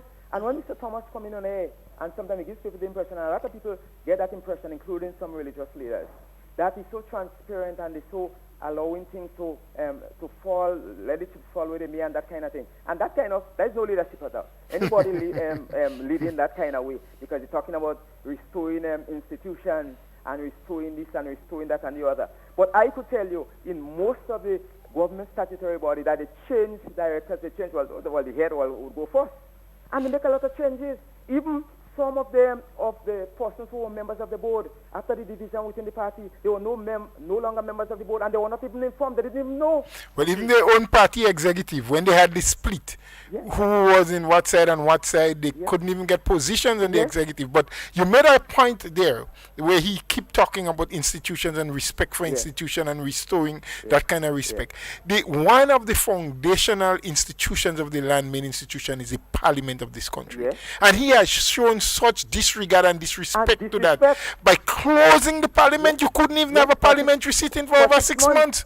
And this is the man that wants to talk about institution and respecting them? Come on. You're running away from the people, the very institution that you're talking about, you're running away. The reason why you closed the parliament for 6 months is because you suspected that something was coming at you, Yes, and so on. And to protect your political seat. Leadership, when we're talking about leadership, and and Dr. Mitchell, I would say, fall in that category. And I'm looking at a book that I read some time ago and talking about true leadership and a true leader. And I say, a leader, let me get that one that I really want to read. A leader focuses on objectives, not obstacles. Have you heard this? Right. Yep. A leader does not abdicate his role in the face of opposition. Yeah. And a leader is decisive, definite and decisive. A leader is empathetic. True. A leader lifts orders and many other things. I mean, I have seen leadership in Dr. Mitchell. People say what they want. I mean, we have to be real, whether you like the individual or not. And I always say, one of the things you would hardly hear me say is that I don't like somebody. I would never say to one person to another person, I don't like that person. I don't think I have the right or the authority to say, as Mr. Bola said earlier in his presentation, that God made us in his own image and likeness and so on. We may not like certain ways, certain approaches, but to say I hate or I don't like the individual, I don't get involved in that, right? Usually, I say I respect people's right to the opinion, to the views, not necessarily agreeing with the opinion or the views. You respect but I it. respect the right to the views. Yeah. So my last appeal is that I do not want the young people to get carried. In fact, a lot of our young people have become carried. They got carried away. They are misled But once you come from college, you come from university, you letting just anybody just take you down a slippery lane. And that is what upsets I find me. it difficult to understand. Yep. If our young people come together and approach the government in a serious way, things could change. Yeah. Could change, because the same people who you are accusing of not capable of bringing about the change for the young people and so on. So what are the young people themselves doing? Yep. You know, Ms. Duncan spoke earlier on about agriculture. I mean, we have a golden opportunity to you know, because, for example, like I was speaking to somebody recently and I talk about, and I welcome the law, the act that the bill that went through, has been debated at both houses, with the Predial Austin bill, and then the Minister of Agriculture spoke specifically about the sort of the amendment to that bill, yes. Okay, so like banana many years ago, and then cocoa, nutmeg. Well, okay, so we're doing something now with cocoa, secondary product or added value. So why can't we find out that lucrative market now that we have for sour soap? What are they really doing with the sour soap overseas in the U.S. or wherever it's going to? Why can't a group of people, young people or entrepreneurs, come together and find out what these people are doing with the sour soap and create added value? Yep. You know, secondary product. And there are many other produce that we have that we could do something about. You know, when you speak about cooperative to young people, it's like a bad word. No, that's dead. You know, the things that would bring about the changes. You know, we're not showing the interest in it, and I don't know what we could do to get them to get involved. Yeah? Because if you say you qualify, you consider yourself to be qualified based on your certificates and whatever. And when you, what can you do? How could you make a difference? Yeah. Then you know your education come like the bishop was saying. 20 years from now, what they learn in school, what they learn in things, they would not be able to apply it. It would not be applicable. I don't know. That's what he was saying. Well, to some extent, you have asked a question, and I just want to provide a little insight, not an answer. Yeah. Insight. I think, honestly, and we have to sometimes do introspection. Yeah. And the minister herself had admitted and spoke about that to a certain extent before, that there need to be a whole revamping of the agriculture, the education, the education system and the curriculum that we use, because it's for a while now we have been observing that we are teaching and preparing our children to pass an exam. Yeah. Academically, they are versed. They can quote for us. You know what is. We are not developing them and preparing them for life, because what life throws at you sometimes, all of the academics that you have may not necessarily give you the answer. I mean, brilliant minds, people with 2 and 3 PhD and so, those fall victim to simple issues of life because they never had an opportunity and the chance to interact one with another, because there is so much more to the development of a human being than just the bare academics. And sometimes I think probably we are going down the line of ensuring, and most of us do. I myself, I have children, I have a daughter going to second year in National College, and I am emphasizing that she needs to take her academics serious. However, though, I know for a fact that there are other things, real life issues that we have to speak about, that you have to expose them to, that you have to give them an opportunity at times to get hot and to make decisions and to, while you stay behind the scenes and guide them. You see, but what I'm saying to the young people have to show the willingness. They have to have that. Sometimes you have to hold their hand and lead them, boy, because if you wait on them to make the first step, my God. Let me tell you something. One of my sons were on ship, so returned from, we know the whole problem. So one of my sons were on this cruise ship as well. Yes. Was on a cruise ship worker. And since he came back, he must have made about 5-6 days or because he came back. Well, he's married, young, but he's married. He has a small family. And he's been looking for the opportunities. He's been looking. Now he has been doing electrical and construction for years. But he said when they graduated 5-6 years ago, and when they should have been, they wanted to do the wireman's exam, but I don't think it was available at the time, or the ministry didn't allow them to do it. Whatever the case was. So what he's trying to do now, he's seeking to find out when would that exam be available, and to try to get his certification. So apart from he being able to do the work, but he wants to know. You understand? So you have to put out yourself. Sometimes you have to put out yourself. You have to go the extra mile. You cannot expect people to do everything for you, because you would have gone to school and we expect you now to be ahead of your parents, be ahead of some, persons and so on. Mr. Bola? Yes, sir. Hello, before I go, one question I want to ask. Yes. Why is it that the 10,000, I think, pisciculture banana plants that we purchased from Israel? Yes. Why was it distributed to only, I think, 14 farmers? I think I don't have, well, from what I know, let me tell you what I know. That is what I know from what came from the ministry, is that they wanted to do what they called a pilot project. Now, there are a lot of other people who got it, not just 14 farmers.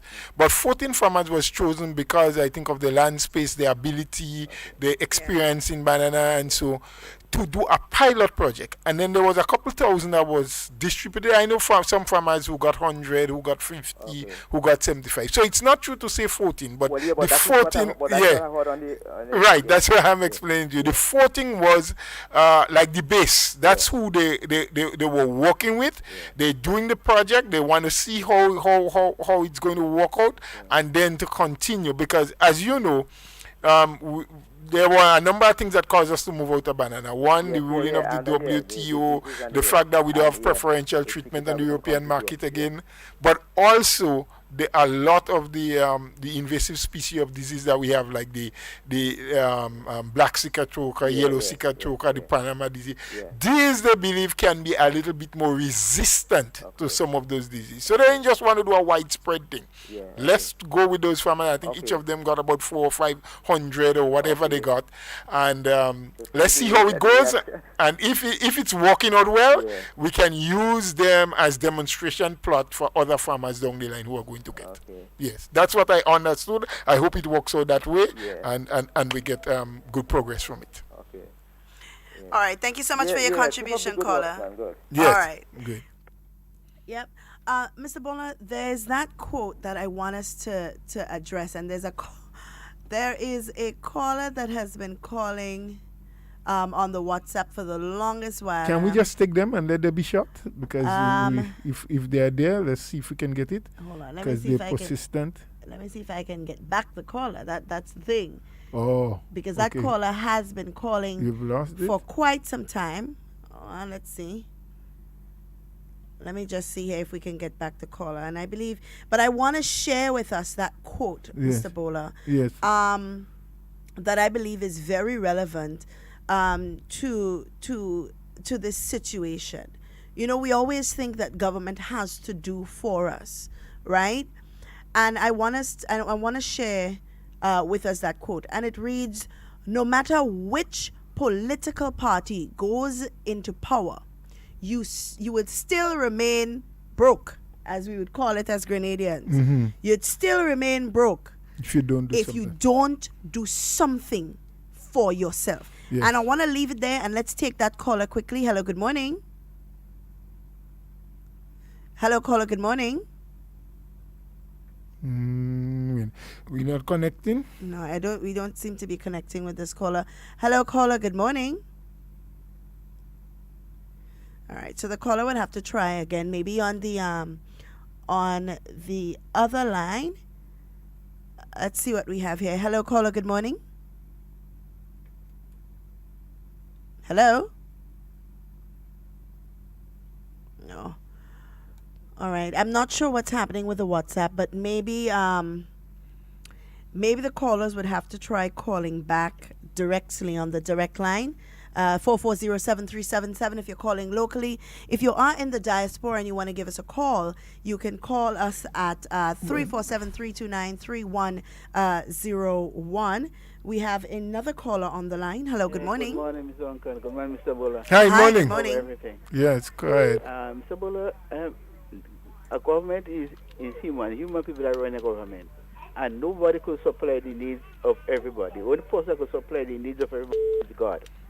Is God. And I want to let you know, people look back. Look back in 2008, 2013. All right? Where we have a government was running on $80 million in deficit. Right? And if that government was in power, and that's at this present time, what would have become of Grenada? What would have I become think we want to know, but I personally don't want to know. No? because you're running $18 million in deficit, and a pandemic hit our country. Right now, everybody would be home. Where people would not able to get money, get money. And a lot of crimes and violence were taking place because when people are hungry, they do everything to get money. But you have a government that manage the country properly.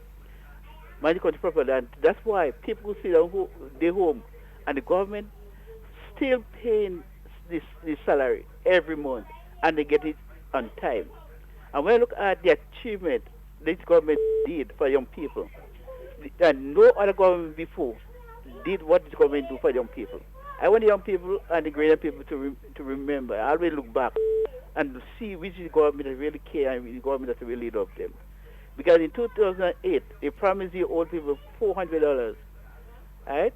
And they didn't have the guts to come and tell people, well, yes, we're outside there. We're thinking, when we come in government, we'll do it. But they never come back to the old people. And otherwise, when old people drag the bottom on you, I got cost. The old people didn't do that, man. No, they didn't. Right? Sorry about the little laughter, but... Never forget. Always go to look back. Yes. And see who is the government that really care and the government that love. This is the government. You're not working, but making sure that you're getting your salary on time every month. Of course. Thank you so much for your contribution, caller. We welcome that. Yes. That was rather funny. When old people drag the bam bam on you. Yeah, yes, it was an obia. But I don't think the old people did. The old people understood, the senior folks, that it was just a promise that maybe some people, yes, quite a few, look forward to, and they did not fulfill it. And so, as we're getting closer to time to wind down, we just want people, and I want to make that point there because we have mentioned the word young people, youths, many, many times this morning and even last week, because they are the ones oftentimes put at the forefront. They lead the chant, being guided from behind by other people. You have a caller coming? We want to take this last call for the morning. Hello, caller. Good morning. Good morning, Ms. Duncan. Good morning, Mr. Bola. Good morning. Very well for today. Very well. Well, I'm very angry after that program, the headlines last night. Very, very angry, very upset. My thing is, how can a bishop even be condoning jab, let alone trying to justify the disrespect of the young people? A bishop, a man who's supposed to be encouraging people to go to church and serve God, how could he be condoning jab and carnival? So I was very angry at that point. And then he made reference to people. He made reference to some political insinuation to say that people, they lack trust in politicians.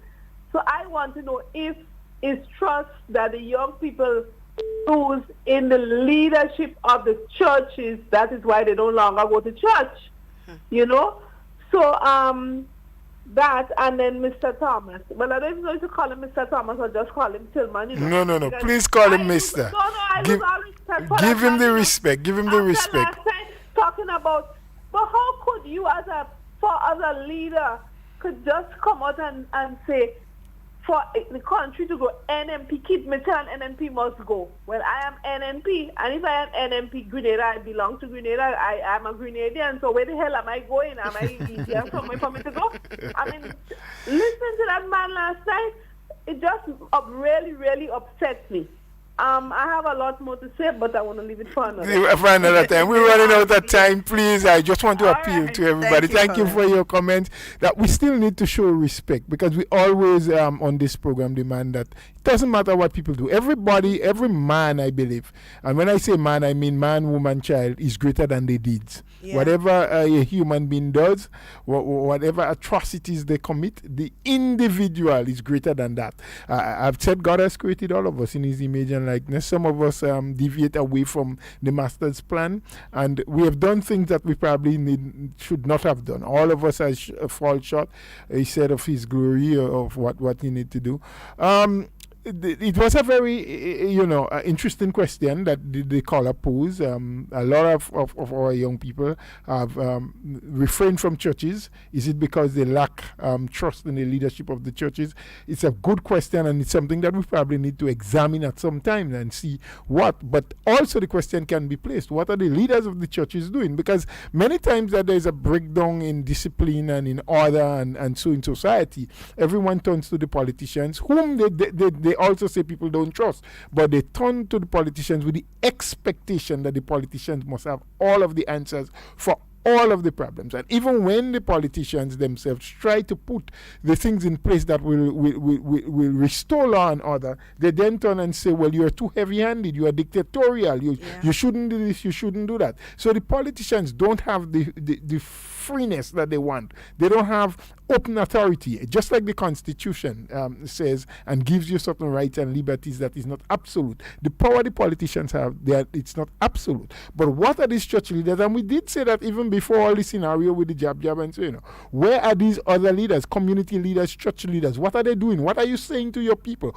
How are you helping to guide them and put them on the right track? What are you telling them about self-respect and respect for authority? What are you saying to them about the fact that when you live in a country that the government has a right and has that responsibility, more than just the right, but the responsibility to make laws for your own protection and for ensuring that law and order is maintained and to maintain the institutions that have to do that. These church leaders and other leaders in society, whether it's a community group or civil society, private sector, wherever, we all have a part to play. We are all in that mix.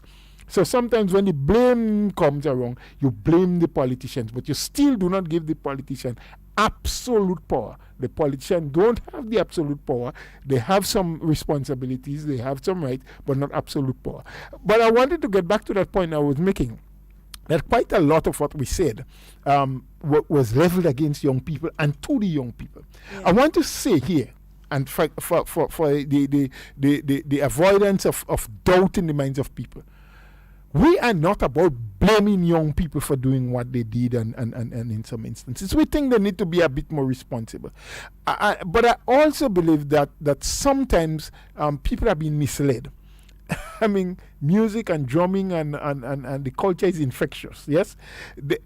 As somebody said yesterday, there were a lot of young people that did not participate in the activities of the carnival-like thing.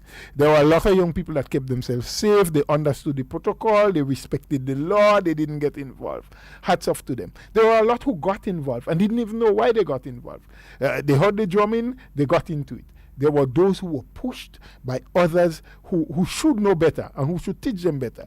There are leaders who decide that we're going to use the young people, use the exuberance, use the energy, use the lack of thought process because, they're hyper and they let their enthusiasm take control and they use them and put them in the forefront, as it has always happened. Study the history. Mr. Brave Boy, you look back at the history and tell us tomorrow or some other time when we have a program of the number of occasions in Grenada when there were political upheavals that the young people were in front, that the young people had to take the front lead, because that is what happens. And I am saying to the young people of today, do not allow that. And there was a young senator who last time I asked you to play a clip that she did in Parliament says, that history says, if we do not learn from the past, if we do not learn from what has happened before, we are going to make the dreaded mistake of repeating history, especially when it is not for a good cause or reason. And it is also said by philosophers and people who are much more brilliant and educated than myself, that it is not the strongest and the fastest that survive every time, but it is those who can adapt to situations as they occur. Let us adapt to the present situation and life that is happening now. Let us respect the fact that things are not as normal as they used to be. Let us see those who are making efforts to try to help us get through this phase in our life and to a better place. And let us understand those who are trying to use us to only get themselves into a better position and a better place. I want to leave that with us as a thought process for the next time we meet, because this conversation must continue. It must continue because our people and our youngsters in particular have to understand that they have a role to play in determining where their life goes, where this country go, and if, as we say with what we have been championing, that Black life matters, your life matters, and the life of your country matters. So let us do the things that will cause us to be in a better and a more positive place. Do enjoy the rest of today, and I do hope that I'll have the opportunity to be speaking with you again at some other time. But Thank not you. tomorrow, because tomorrow we have the Senate. live stream of the Senate. Senate. Yes. There's a So Senate hopefully, sitting God willing, on tomorrow. Thursday. So on Thursday, please the Lord, we'll be here. Just a quick reminder that, two things actually. Seed payments have already begun Yes. in, house seed payments, along with the usual places in the constituencies. Those are posted on the constituency pages. You can call the offices to find out exactly where your location is, or if they will be coming to your home. So seed payments for the month of August have already started.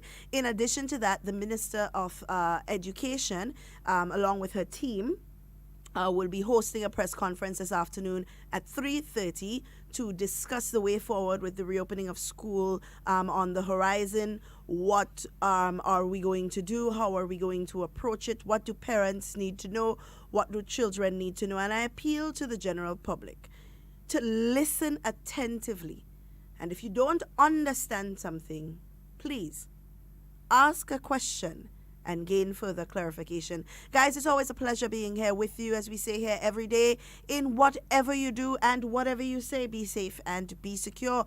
We always want to be talking with you. We don't ever want to be talking about you. Please do enjoy the remainder of your day and stay tuned for the National Report.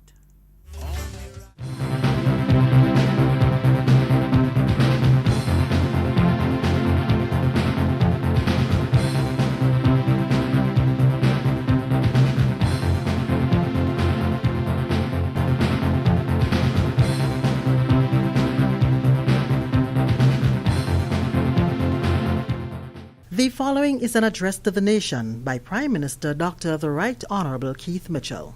Fellow Grenadians, in recent weeks, Grenada entered another phase of the fight against COVID-19.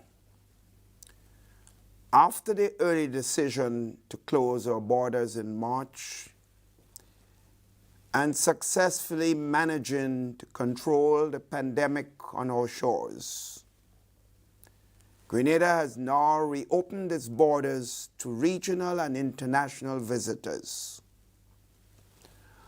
Although carefully considered, the decision brings with it the risk of importing the virus. The harsh reality, sisters and brothers, is that in an interconnected global economy, we cannot indefinitely isolate ourselves by keeping our borders closed. Grenada, like many other Caribbean countries, is highly dependent on tourism, and as such, any substantial recovery will depend on revived activity in that sector.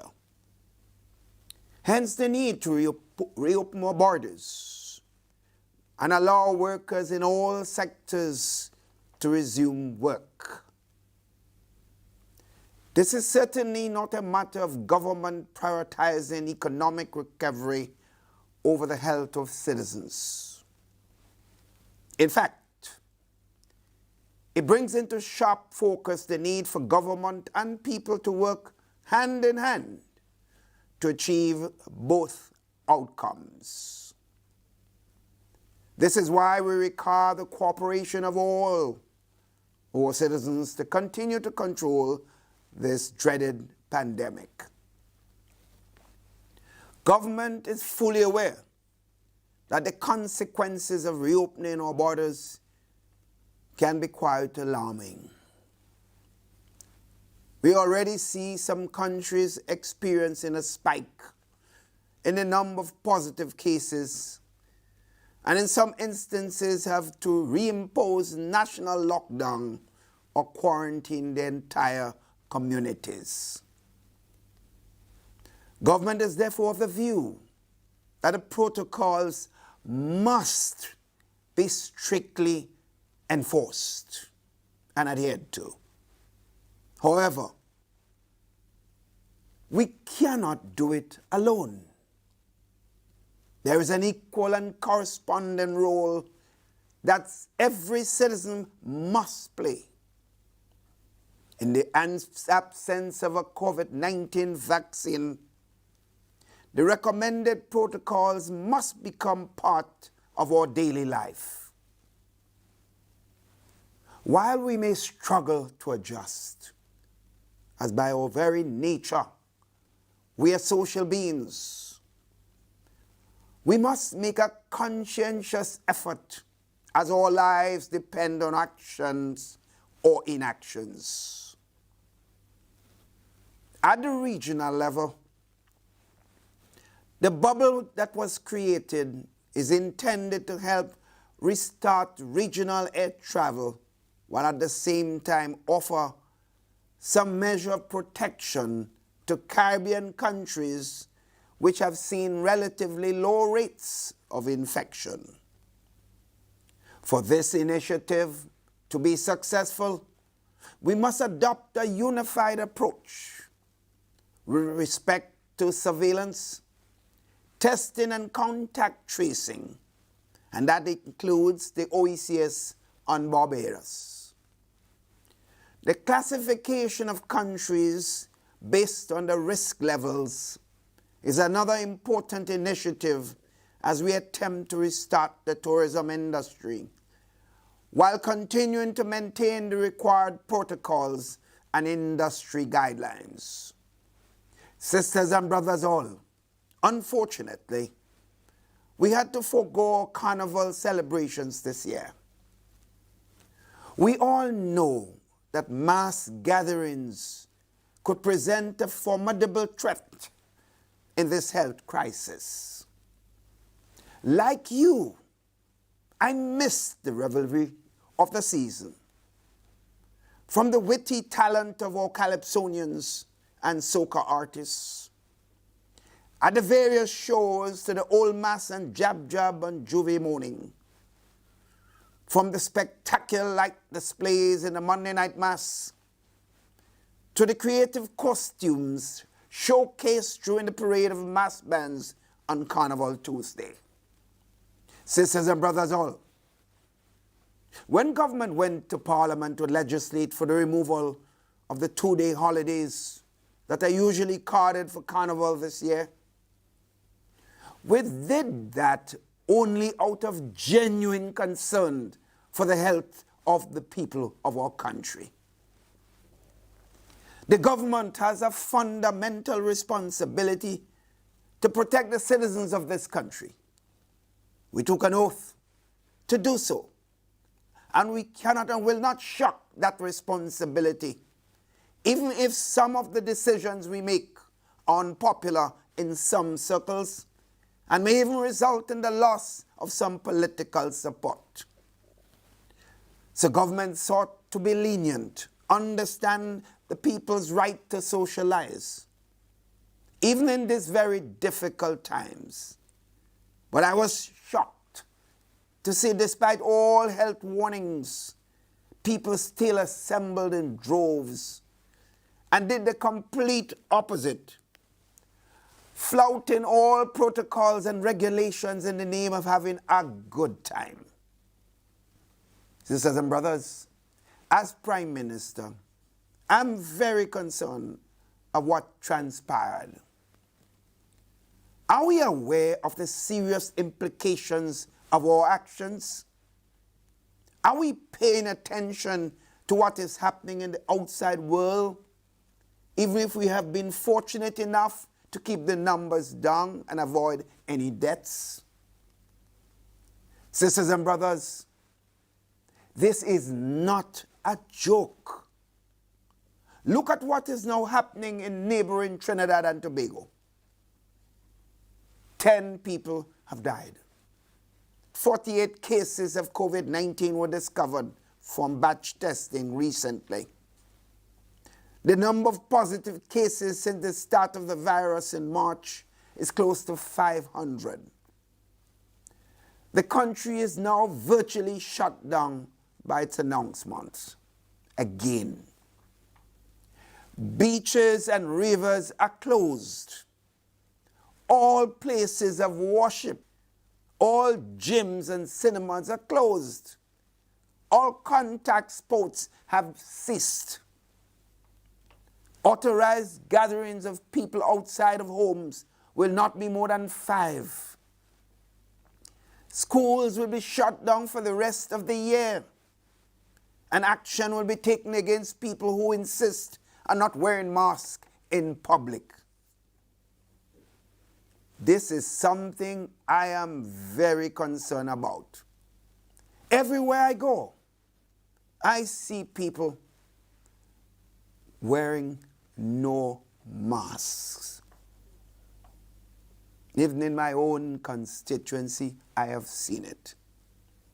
Sisters and brothers, can we really afford to go back to the stage where our freedom is restricted because of our own irresponsible actions?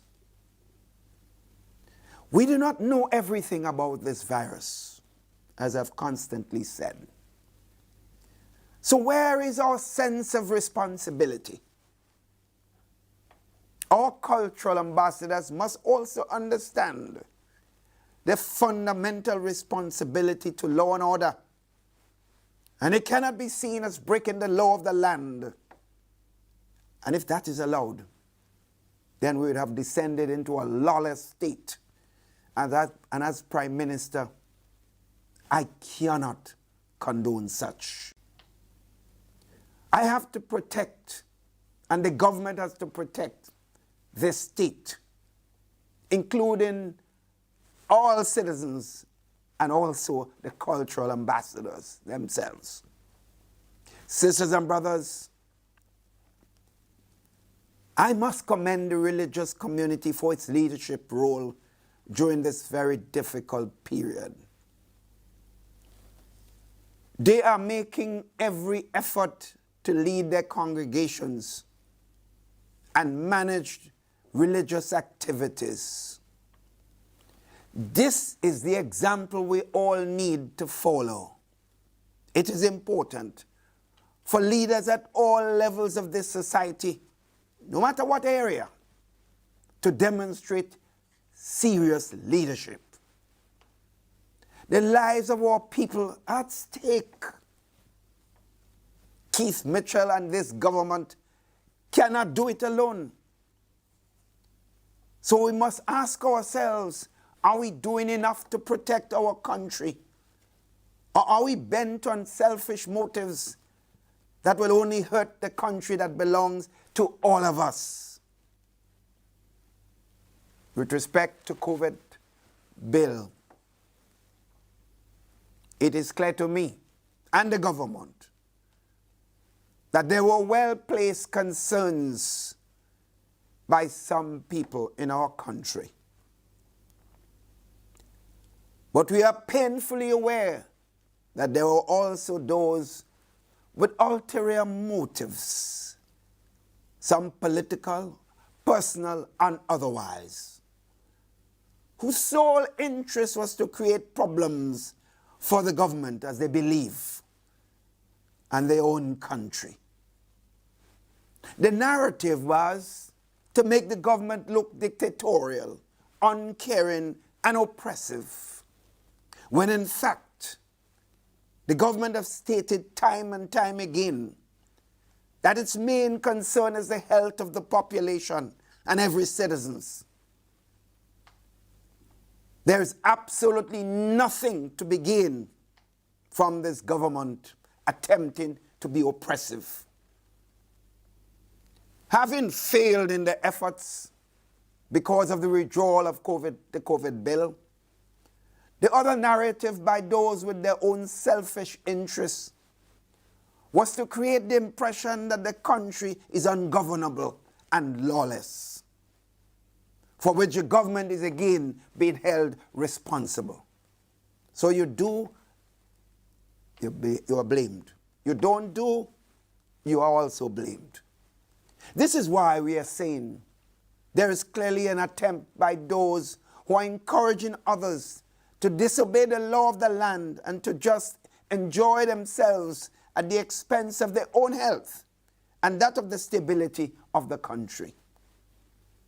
It must be made clear that we have received reports from many concerned citizens throughout the length and breadth of this country, people from all strata of the society who are very alarmed by the type of behavior we saw displayed recently. It was brought to our attention that we cannot be seen as allowing that image of the country to prevail. The government has a fundamental responsibility to protect the people's lives, while at the same time recognizing the right of the people to socialize and enjoy themselves. That right, sisters and brothers, is not something government will ever try to take away from anyone. So the police and the Ministry of National Security, in their better judgment, understood that, and therefore common sense prevailed recently. We need to also consider, sisters and brothers, that as a nation, we have lost so much productive time due to the lockdown that was instituted in March. We have to capitalize on every opportunity to restart and rebuild our economy and our country. The cancellation of Carnival celebration, therefore, might not have been the most popular decision we have made, but in the long-term interests of this country and its overall development, we ought to see the tremendous value in foregoing the Carnival holidays and instead using the time productively. Foregoing Spice Month 2020 does not mean we are any less emancipated. We earned that right 182 years ago. Foregoing Carnival means that in the midst of a global pandemic that has claimed thousands of lives worldwide, we are prioritizing our own health and safety and being considerate of those that we love. By the time August 2021 rolls around, therefore, and hopefully Spice Mass is in full effect, this year's sacrifice, therefore, will be seen in distant memory. Sisters and brothers all, in the event that a vaccine is found between now and year end, chances are that we might be able to enjoy a very good carnival season in Carriacou next year. But I want to stress here, this can only be done assuming we have a vaccine that protects all of us by then. The point I'm making here, therefore, sisters and brothers, is that we want people to enjoy themselves and to continue to socialize. In the meantime, restrictions on mass gatherings remain in place, and it is quite disheartening to see the many examples of open defiance being demonstrated by some people. In my view, therefore, is there any way to equate momentary pleasures of enjoyment with a threat to one's own health or that of your loved ones?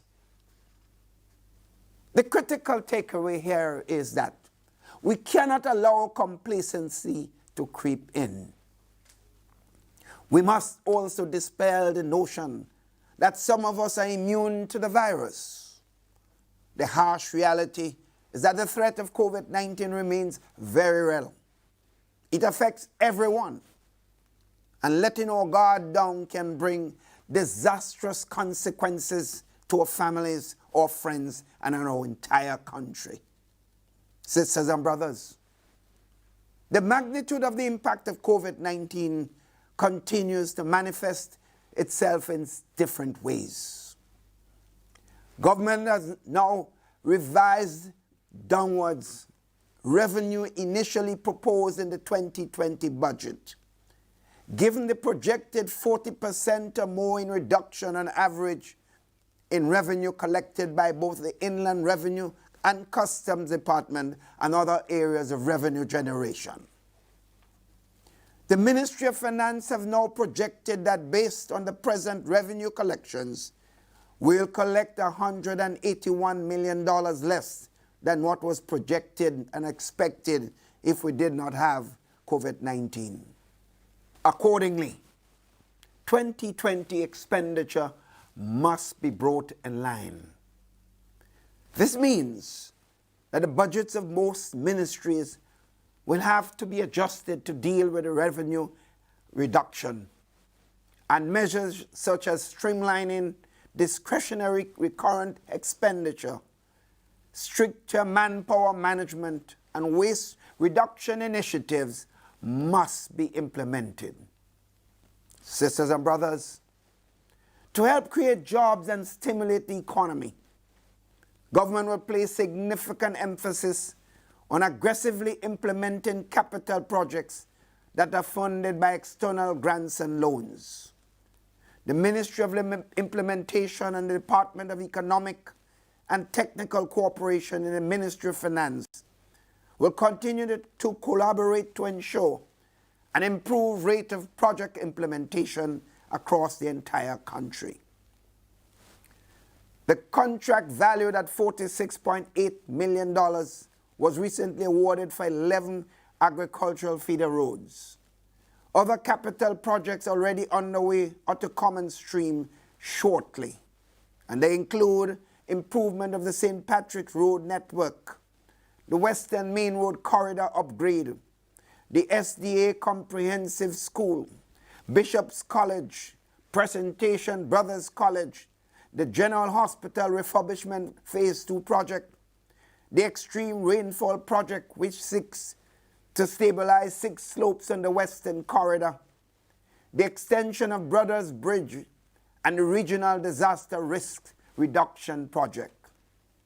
Collectively, these projects represent an investment of close to $250 million and will create at least 800 jobs. Sisters and brothers, as we prepare to move aggressively on our public sector investment program, we anticipate significant activity in the private sector. The initial stages of work on the $300 million hotel project by Range Developments in St. David's and the over $1 billion Grenada National Resort project in St. Patrick are now underway. Both projects are expected to transform the rural economy, creating hundreds of jobs both during construction and upon completion. In addition, JDC2, the company that constructed the 5-star Silver Sands Resort in Grenada, has plans to construct a first-class luxury hotel at Port Louis, together with other ancillary leisure, retail, and hospitality-related facilities. The company also has plans to develop a 5-star Eco Spa resort project at Tufton Hall Plantation in the mountains above Victoria. 2 major project activities that will be undertaken by this developer, and others will also follow.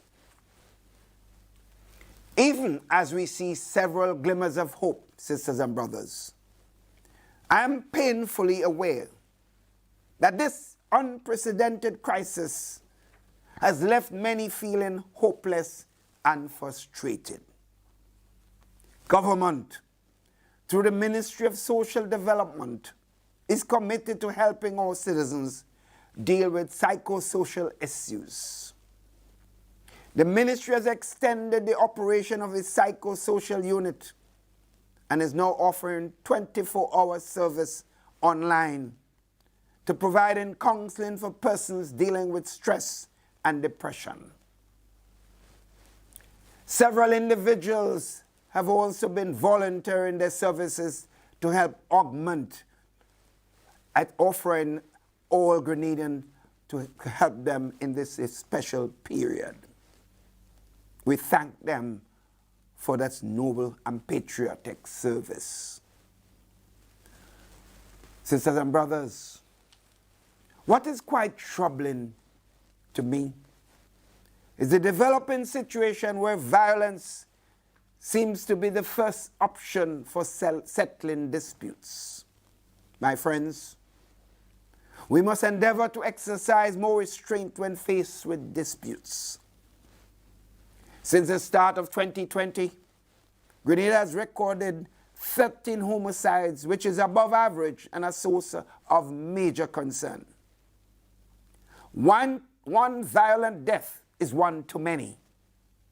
Today, therefore, I implore upon all to walk away from situations in which you will be tempted to react violently. Think for a moment about the long-term impact of your actions on you personally, on your family, even your own community. Be the one to change the course of someone's life in a positive way. Spare a child from the pain of losing a parent, a mother from the anguish of losing a child, a partner from being denied a future they dreamt about. Fellow Grenadian sisters and brothers all, there are countless persons who have contributed in one way or another as we tackled COVID-19. Firstly, I must commend, as I usually do, our frontline workers, whether in healthcare, policing, environmental protection, security services, and all other areas who have consistently played their role in getting us through this crisis so far. Many of you made immense sacrifices, and for that we applaud and thank you and appreciate you. Thank you all for your service to this beautiful country.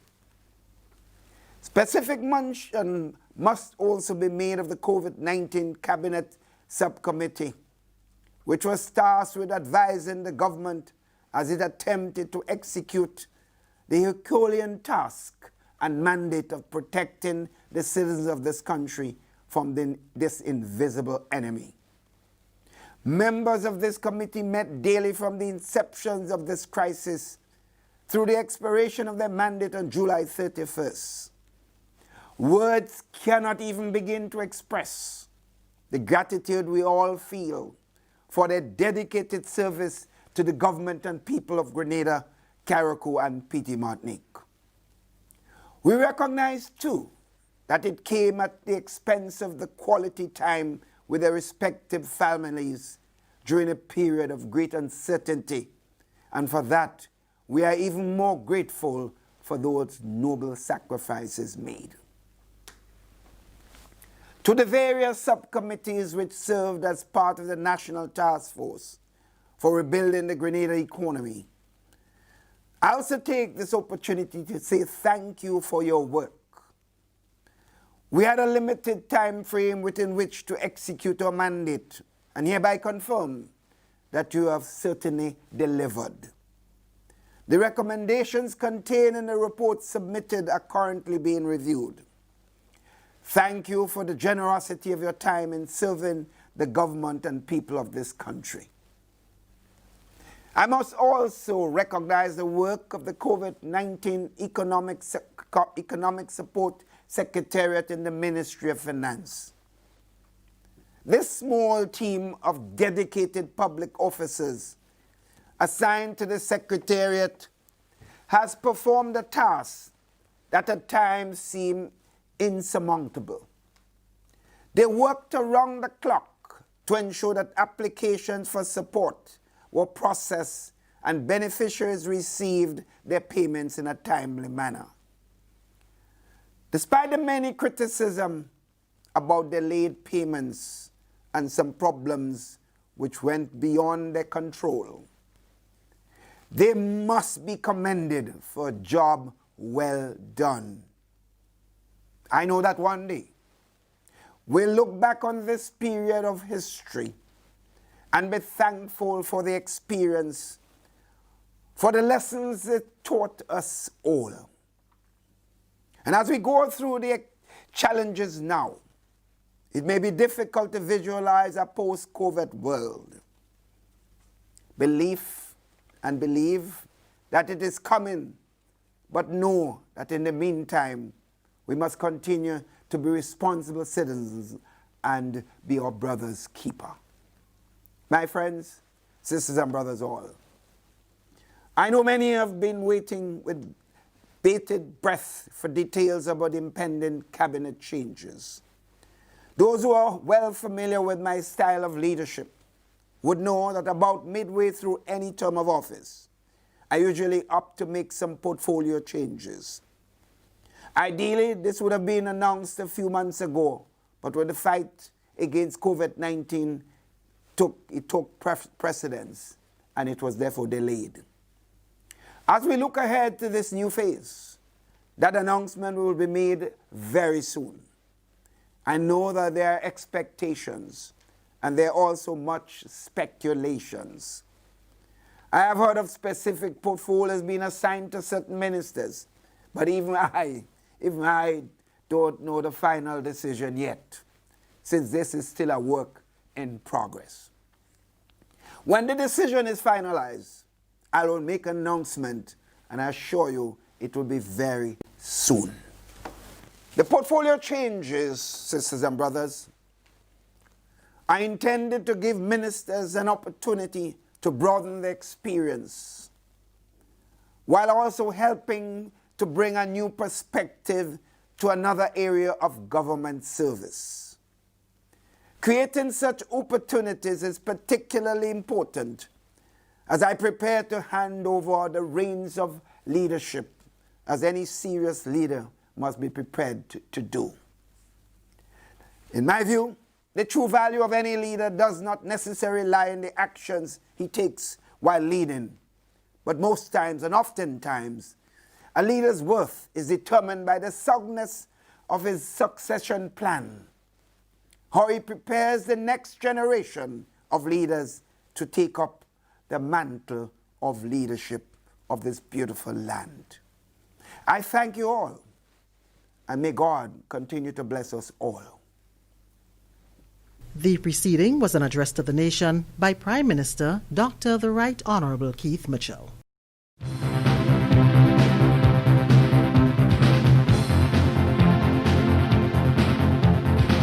Stay up to date with all that's happening with the new National Party, NNP. Send us a message via text or WhatsApp on 405-8683 with your name, email, and constituency. Stay in the know with NNP. Get updated.